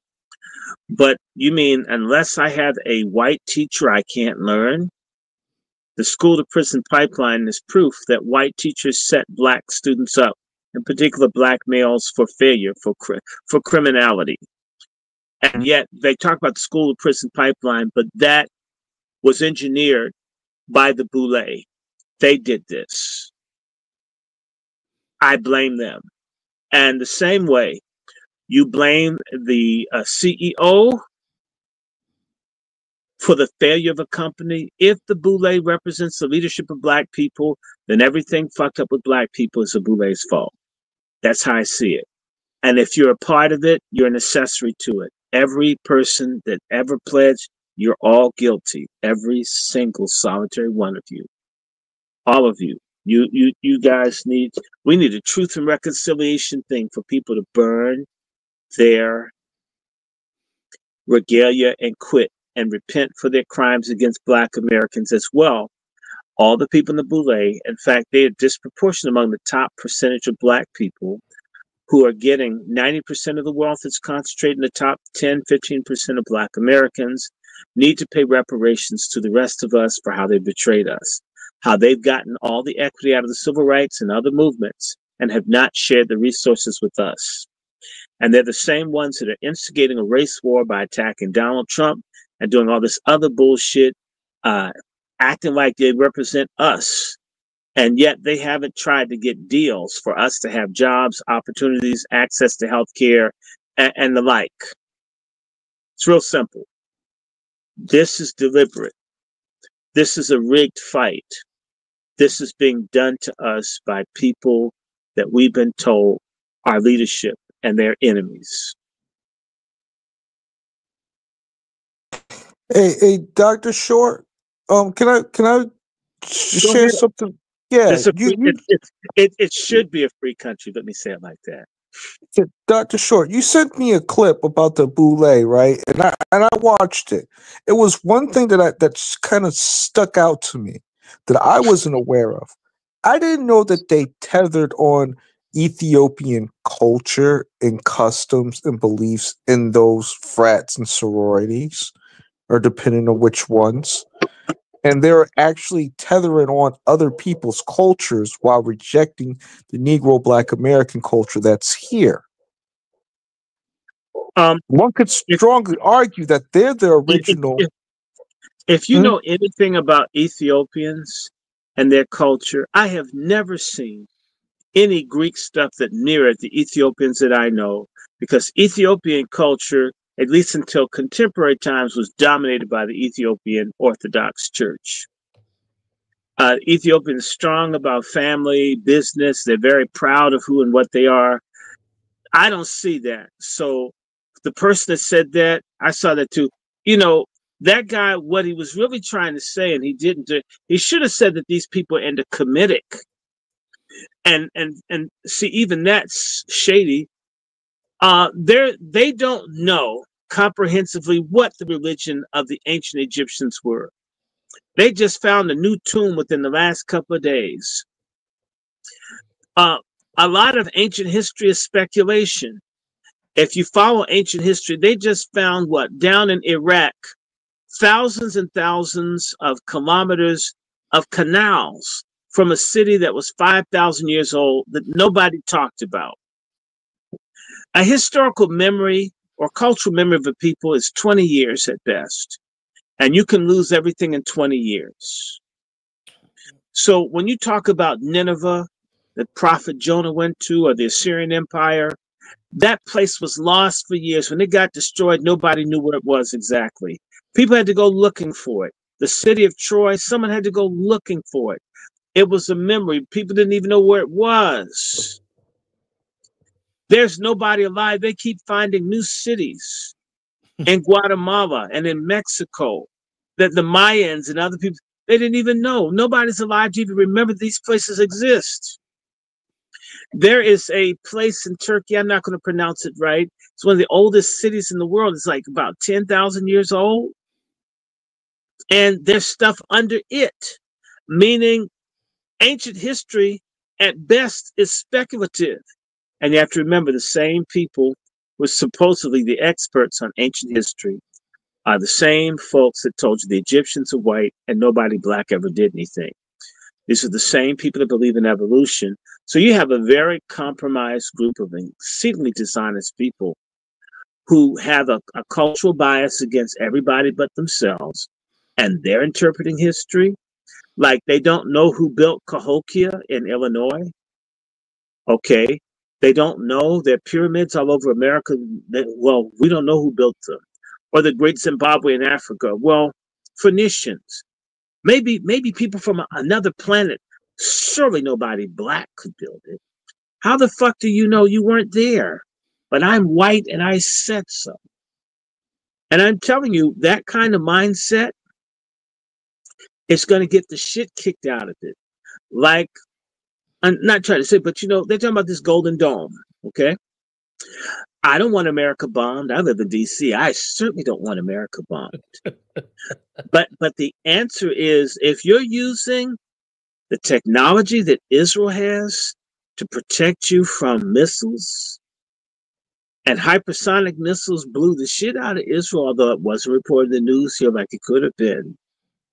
Whatever they're talking about putting up to defend America, even though it messes over other countries, by the time they spend all this money for this shield or whatever they're going to put on America, it probably won't be worth the salt that we paid and tax pay. They may have, if they've got hypersonic missiles now, what are they going to have when this Golden Dome is put together? Which is based on what's in existence now as a missile. What's going to happen the next 5 to 10 years in missile development, right? Which may mean that the Golden Dome won't even be able to stop the new changes in missiles. I didn't say no, protect us from missiles being fired at us, but wouldn't it be better to not fuck with everybody on a planetary basis, white American leadership, just pick fights with everybody, steal and mess over and make enemies out of everyone till people can't stand you or they want to blow you up and they get tired of you threatening them with sanctions and nukes? You get what I'm trying to say? I mean, so these same people do the history, and these same people said the Japanese eyes were too small for them to be able to fly planes. And Pearl Harbor says that's not so, right? And the same thing said, oh, the Chinese couldn't possibly move that many soldiers. And in Korea, that's not so. And in Vietnam, they can't possibly rebuild the Ho Chi Minh Trail after we bombed it. It wasn't so. All of this stuff is, well, because I hate you and because I can kick Black Americans in the ass and they can't fight us back. So our worldview is based on our ability to bully Puerto Ricans and Aleutians and Hawaiians and other people. We project, you know, how we do history and everything is based on how much I hate people I can mess over who can't fight and defend themselves. I mean, it's great logic, I guess. If you hate people, it makes sense. But you know what? The Germans said the Russians can't organize a counteroffensive. And in Stalingrad, the biggest battle of World War II, didn't the Germans get their asses handed to them, the Sixth Army? Didn't they? Right? You're dealing with the arrogance of this European so-called exploration expansion, where everything's based on we're the baddest, like this dude that's with Elon Musk called Big Balls, and we're so smart and we know everything. And they've been firing essential people, like firing people that are monitoring our news. And I get it. We're so white and smart. We just know, just riff them and slash them. We don't even care what your institutional knowledge is, what your profession. I'm white and I said so. This cocky shit has a bad ending for every empire. Every empire, when people are so, like the Romans, the barbarians, they wouldn't dare attack us. They wouldn't have dared attack Rome. Man, they sacked that bitch time and time and time again. They couldn't possibly. Oh, the Mohammedans, they don't have cannons. They took Constantinople in 1452. This thing about I'm better than you, it's not a smart way to deal with people. There's something about this God that most people say doesn't exist in America, and that is God didn't make stupid life. Life is intelligent. Flowers, plants, animals, people. And whenever you have a system that says certain people have smaller brains than we have, and we're smarter than everyone else, and no one can equal us, and nobody can do what we do, and we're so this and we're so that, and the Russians can't get the space, and then you get Sputnik, and you say the Chinese are stupid, and then they have nukes, and the Indians have nukes, and the Pakistanis have nukes, and eventually the Iranians, if they don't already have nukes. Stop pretending that people are dumb. They may be different. They may not have as much money, but God did not make people stupid. Well, just one group just has all the intelligence. So I'm white, and 199% of all the intelligence is in my skull. And if you don't have white-colored skin, your skull has no intelligence inside of it. That's stupid. Oh, and you know what we'll do to make certain that what all the intelligence is in white skulls? We're going to go back through history and we're going to make the Egyptians, we're going to make Shaka Zulu white, right? We're going to make not cultured Nigeria white. We're going to make people in Congo white. We're going to make the Chinese white. There's this thing called the Hamitic hypothesis where all civilization of people who are dark skinned, especially in Africa, comes from a group of white people called the Hamites. So if you don't have any white connection, you're dumb. You're just stupid as hell. You can't get civilized. You just can't get it together because you're not white. It's not. It doesn't make any sense. But Elon Musk and other people think like this, and these people simply haven't had their asses handed to them like it could get handed and will be handed to them. Okay. The people said they're going to clean up Gaza in just a couple of days, remember? This thing is dragged and dragged. I don't want anyone fighting anywhere.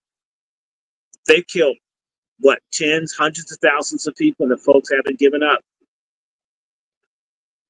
The Israelis said, oh, this will be done in 6 months. Well, it's more than 6 months later. Had they won? It's the same thing. We're superior. These Arabs are dirty. They're no good. We do what we want to them. They're nothing. This is our land. Whenever you approach that, you always get embarrassed. Always. The Russians said the Japanese, they're stupid. They're inferior to us. Let us sail our Baltic fleet over to Asia. And the Japanese were waiting, and they sunk the entire Russian fleet at the Straits of Tsushima and the Russo-Japanese War. I don't know how many black eyes white countries have to get before they recognize, you know what? Everybody's got a little bit of sense. Everybody's got some sense. You got to break with the gunpowder technology that you integrated from other people, and you guys got to leap ahead. For a period of time, everybody was behind you and they had to play catch up, but they're catching up now. The Chinese have digital chips and all that is superior to what we've got. I'm not pushing for China, but they got 1 billion people. Maybe some of them are smart. Some black people are smart. And proof of that is stealing people's patents and stealing their music and all while saying they're subhuman, they're dumb, and they're taking everything they make. On one hand, if I was inferior, why do you want what's mine? You should just let it go. So there's a great hypocrisy in these people. So these same people write the history books. The same people, well, as I said, do genealogy. And, you know, and you learn, wow. Again, I tell people, my family was thinking, okay, we're regular black people, cool. You know, imagine finding out that you come from, I mean, I knew about African royalty in the family. They got European too. And it's a fact. And it ain't just me. And that there were tens of thousands and not hundreds of thousands of people that look like us that was sent from England to the Caribbean and the Americas. And so our whole story about the establishment of the United States and the British Caribbean, but in particular the United States as a white society, is a lie. Like, I was trying to figure out, how do we get so black? If the people in my family are all from England and Ireland, and they're so white, how do we get so dark so fast? But then again, if they weren't white people that came over here from Europe, it makes a hell of a lot more sense why I'm not pale-skinned like my great-great-grandfather. Because the people came over here already melanated and mixed.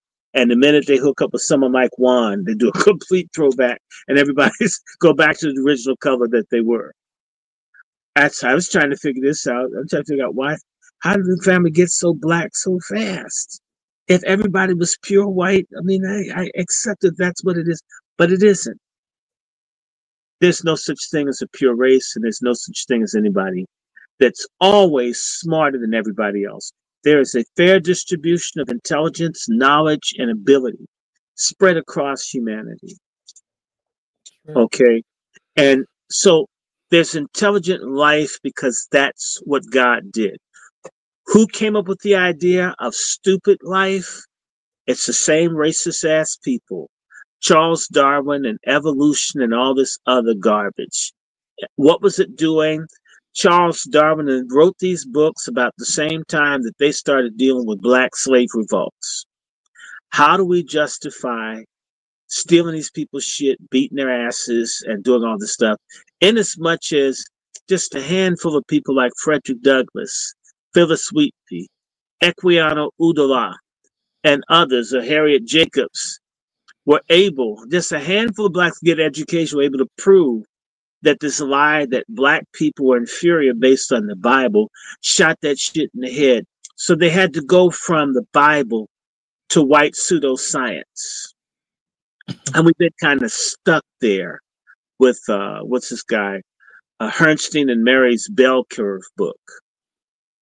So let's understand, nothing's true about it. Nothing's true. Nothing's factual. And in reality, as I keep saying to people, the population of people that identify in this as this white thing is diminishing. Not because anyone's fighting people. It's probably because people have so much hate in their heart that they're not procreating. They're too busy having guns, planning to exterminate people, hurt people, fight people at the gun range, mad that other people exist in other countries that aren't bothering you. Instead of loving your woman or loving your man, or you're creating stuff like feminism and eugenics and so forth to jam up everything.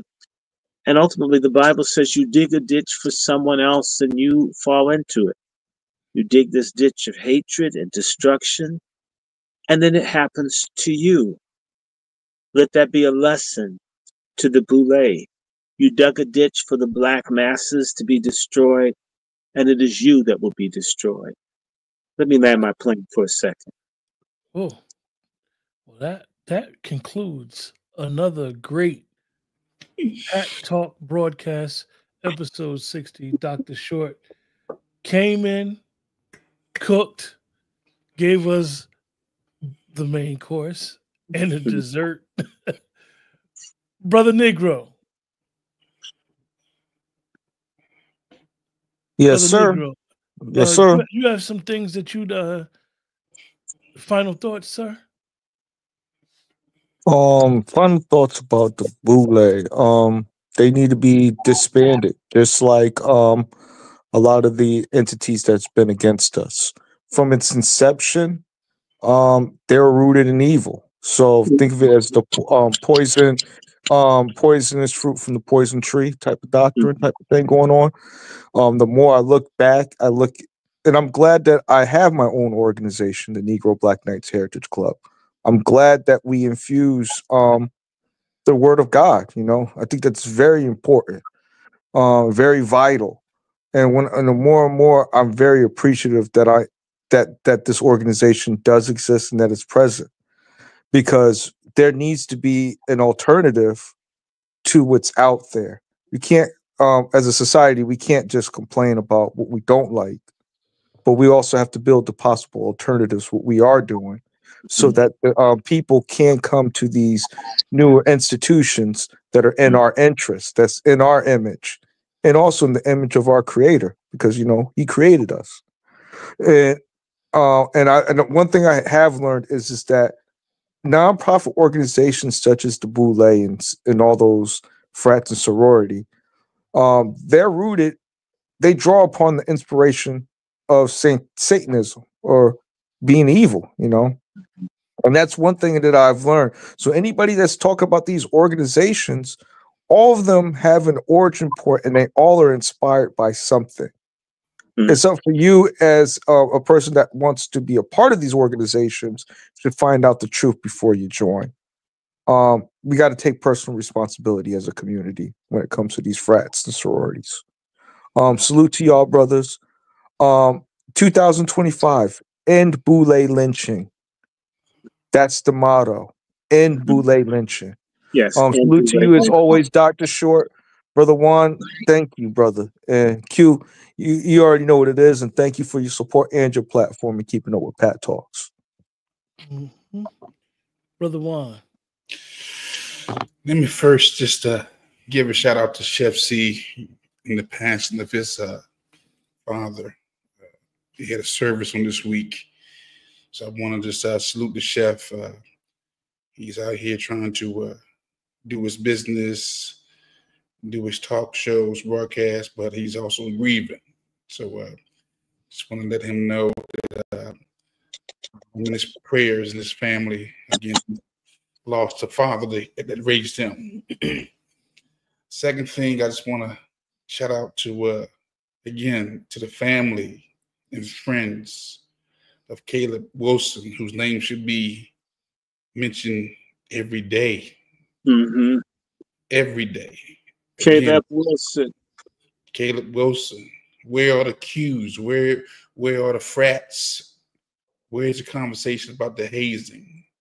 Why aren't we discussing the killing of Black men and women in these organizations?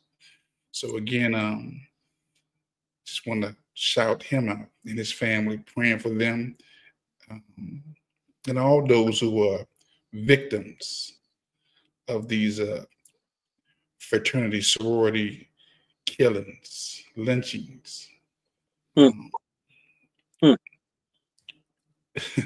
Number three, I want to shout out to Dr. Short for being a John the Baptist, a Nehemiah, a Elijah type, who's crying out and setting things in order, leaving a reservoir of information that will be listened to in posterity.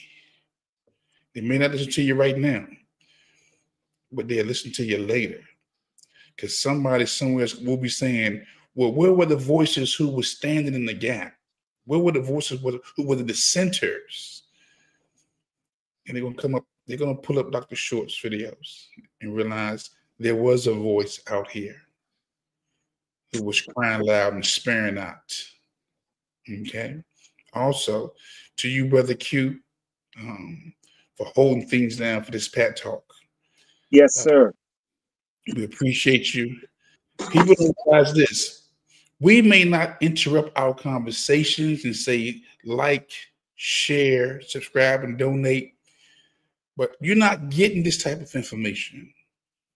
There's so many platforms out there you're going to, but you got some solid, well thought out, educated brothers, and every now and then we're throwing a sister too, who are giving you what you need, a different perspective. So again, I salute Brother Q, and I need y'all to hit his Cash App. Somebody needs to support the program tonight. You listen to Dr. Short, you know Dr. Short is not nobody. Numerous movies, numerous documentaries, and you know what he come with the real. Okay. As for me, all I say is this: I need you to be consider being responsible gun owners, gun users. We are not out of danger.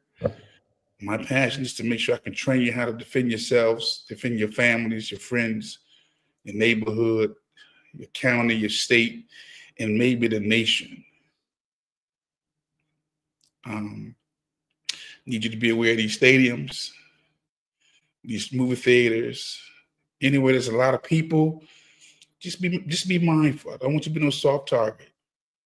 And again, thank you all for tuning in and taking part in the discussion. There's no small things, nothing small about you taking part in this discussion. I appreciate you, and I want but the best for you and your families. But don't forget to like the program, to share it, to subscribe to each of our channels, and don't be afraid to make a donation, a donation. Okay. Oh, wow. A donation. Do something. Yeah. I turn it back over to you, Brother Q, and also Brother Negro. I had a good time in the church this morning. I was participating in Brother Negro's church this morning, so Zoom calls. So, Dr. Short, you got any final thoughts? Well, Thank you for attending. I want to ask everyone, pardon my tardiness. As I said, my mother and I are working very hard to fight advanced stage cancer. I want to thank everybody that's helped out through our GoFundMe.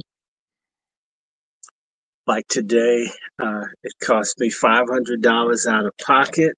I wouldn't have had that without people helping me. So if I'm not buying books, I'm paying for stuff to stay alive.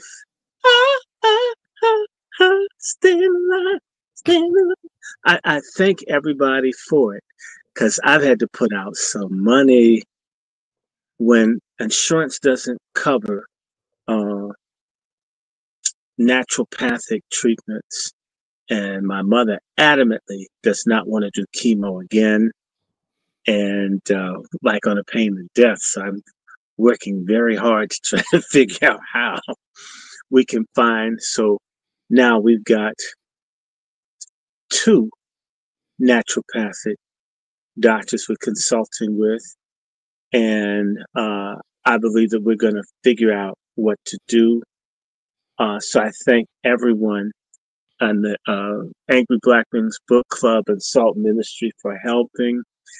And I mean that. It was like, it's in order.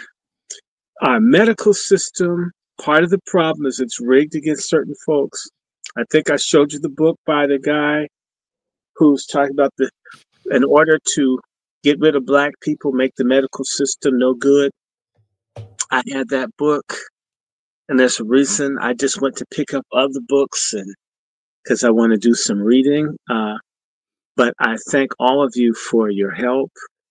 Paying $500 bill would hurt typically. It didn't hurt that much because people were so kind to my mother and I. And I thank you. The only real asset I have other than God is I have a living mother at my age of 60. And I'd love to see my mother live to be 90. They'll turn 83 this year. I'd love to see my mother make 100. And I do. I look forward to talking to you about health stuff. There's some things that we're doing, people are meeting. And again, I want to say to you, these Boule people are just the worst of the worst. And a lot of the people at the bottom that don't know, it's sort of like being a brown shirt. You don't know Hitler's doing a final solution, but you're a part of it. Black folks need to have some morality. You can't just be involved in something because it halfway appeals to you, and yet you don't bother to know what it's about. You say white people don't take you seriously, but yet we don't take ourselves seriously to investigate and find out what things are really about. That's everything. Like I meet really goofy people that go from Christianity to Islam. I don't think they really knew what Christianity was. And then when you ask them something about Islam, they get defensive. My thing is, wait a minute. You just trashed what I think. And yet I asked you a question. When was the Kaaba built and who built it? And you want to fight. I mean, you don't seem like you're in command, right? You asked me, what was God's name before Allah? Since you said there's no such thing as God, there's no such thing as God. And people get all mad. And we jump into things because of emotion. And particularly, we have a lot of pussy mouth, bitch type Black men. It's because you don't have fathers in your lives, whatever. You are very emotional and hormonal. And that's one of the reasons we have Pat Talk. It's not just that we have asshole feminists who happen to have pussy. I don't know how good it is, but they have one. But then you have these weak, emotional Black men, a lot of them. And I'm not saying physically weak. They may be very strong, but they're so weak, they need to belong to something like an organization where they have a brand on their buttocks or the prepuce of their penis or on their shoulder and all the stupid stuff. And yes, big bro. And I'm going to just say this. People need love, fellowship, and harmony. I certainly do. However, abuse and neglect, whether it's a man with a woman, or it's a man among men, or boys among boys, or girls among girls, or women among women, conditional acceptance isn't acceptance at all. You don't have anything. You don't have anything if you need someone to beat on, spit on, scream at you. That, in fact, that's what was done in buck breaking. So in reality, the Boule Black Creek-led organizations are nothing but Black-run buck breaking and winch breaking organizations. And if you're part of it, you're continuing slavery. You're an enemy to God and a traitor to your people. Now, I want to say to everyone that's here right now, I've got about, what is it? I've got 90 people watching. I am very, very interested in doing some reading. I had not done a couple of other days. I just had stuff. Again, it's a trip when you got a sick family member. It just throws everything off, and you just have to deal with it as it comes up. But if you like, let me let you know if you guys want me to do some reading. I got, and I thank people for being so kind, because I had some help with my medical bills. I got this book, and this is really good chapter. And even though it's Women's History Month, there's a really good chapter in this book. It's called Sexuality and Slavery. Sexuality and Slavery, y'all. And there's some really good chapters in there. I want to get this one. Sexual abuse of Black men under American slavery. I would like to read that. In fact, maybe I should read that for a Pat Talk. What you say, bro? But I'm going to read it. This is a new. I got the paperback. The only hardback I could find was $100. Y'all have no idea, when these specialty books come out, they're never cheap. I'm trying to get a book called The Negro in Chicago, where they're talking about the fact that Black people need to be wiped out. And this was a government-funded study. It's 102 years old. I'm hoping I only have to pay $80 to get the book. But I want to show you an original copy of the books, and I read it. I'm not picking, I'm not hating nobody. I'm reading what some bastard wrote as part of a study funded by the government.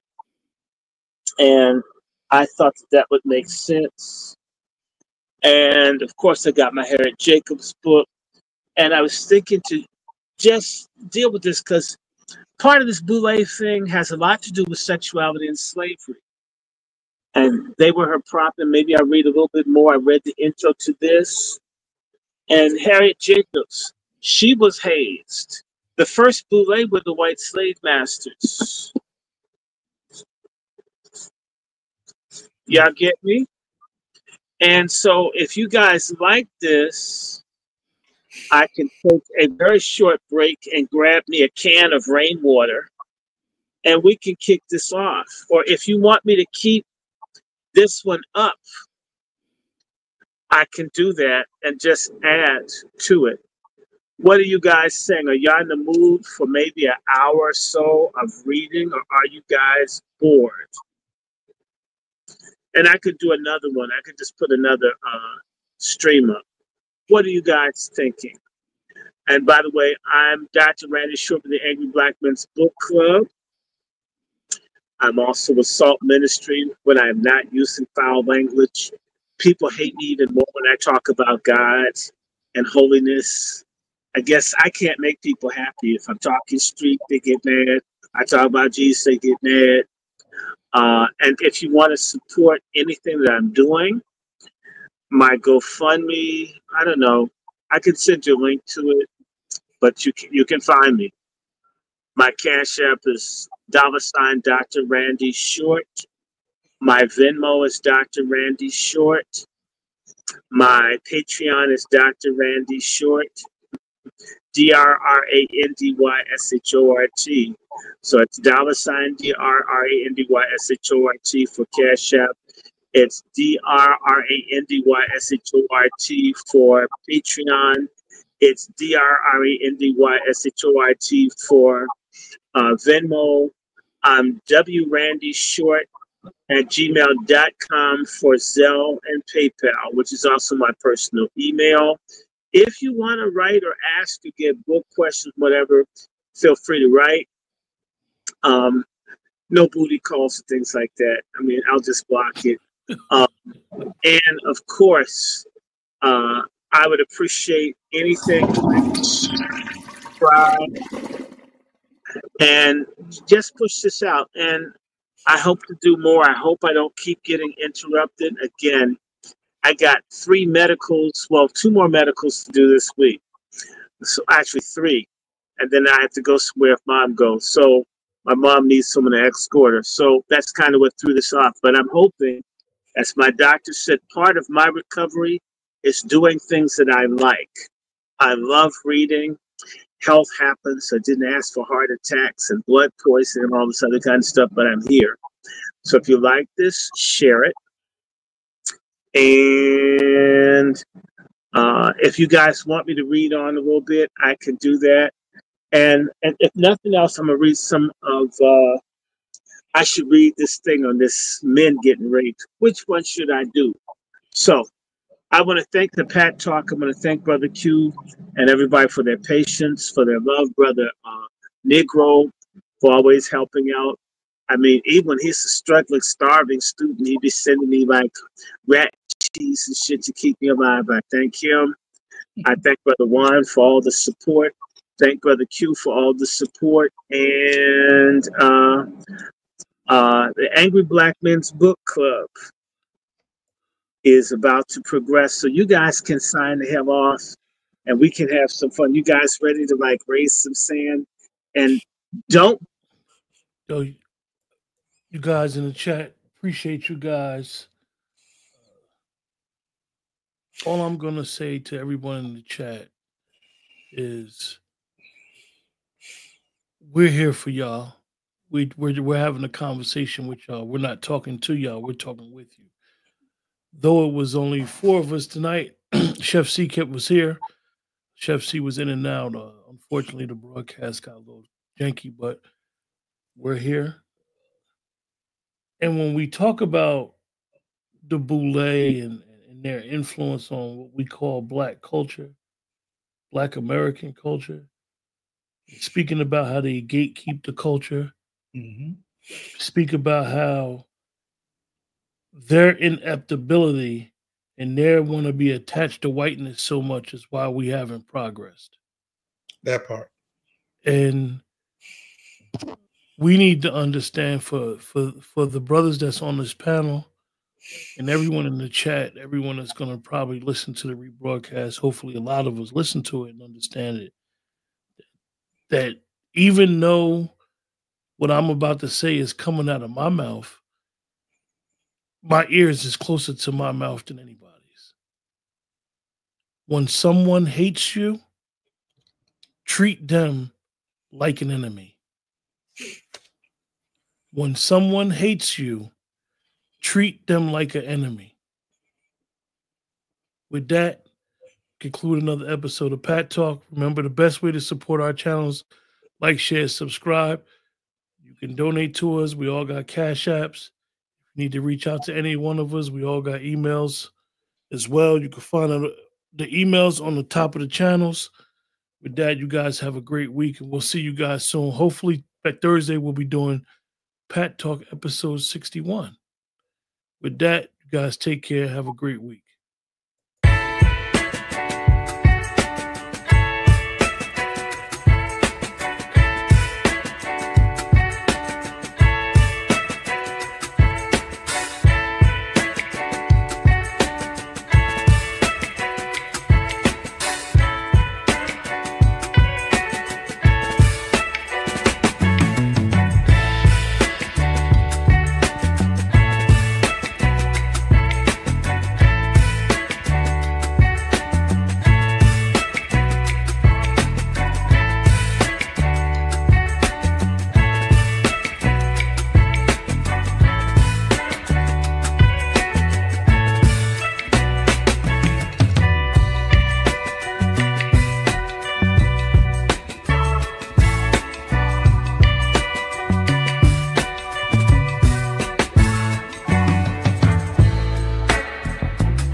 Great broadcast, brother.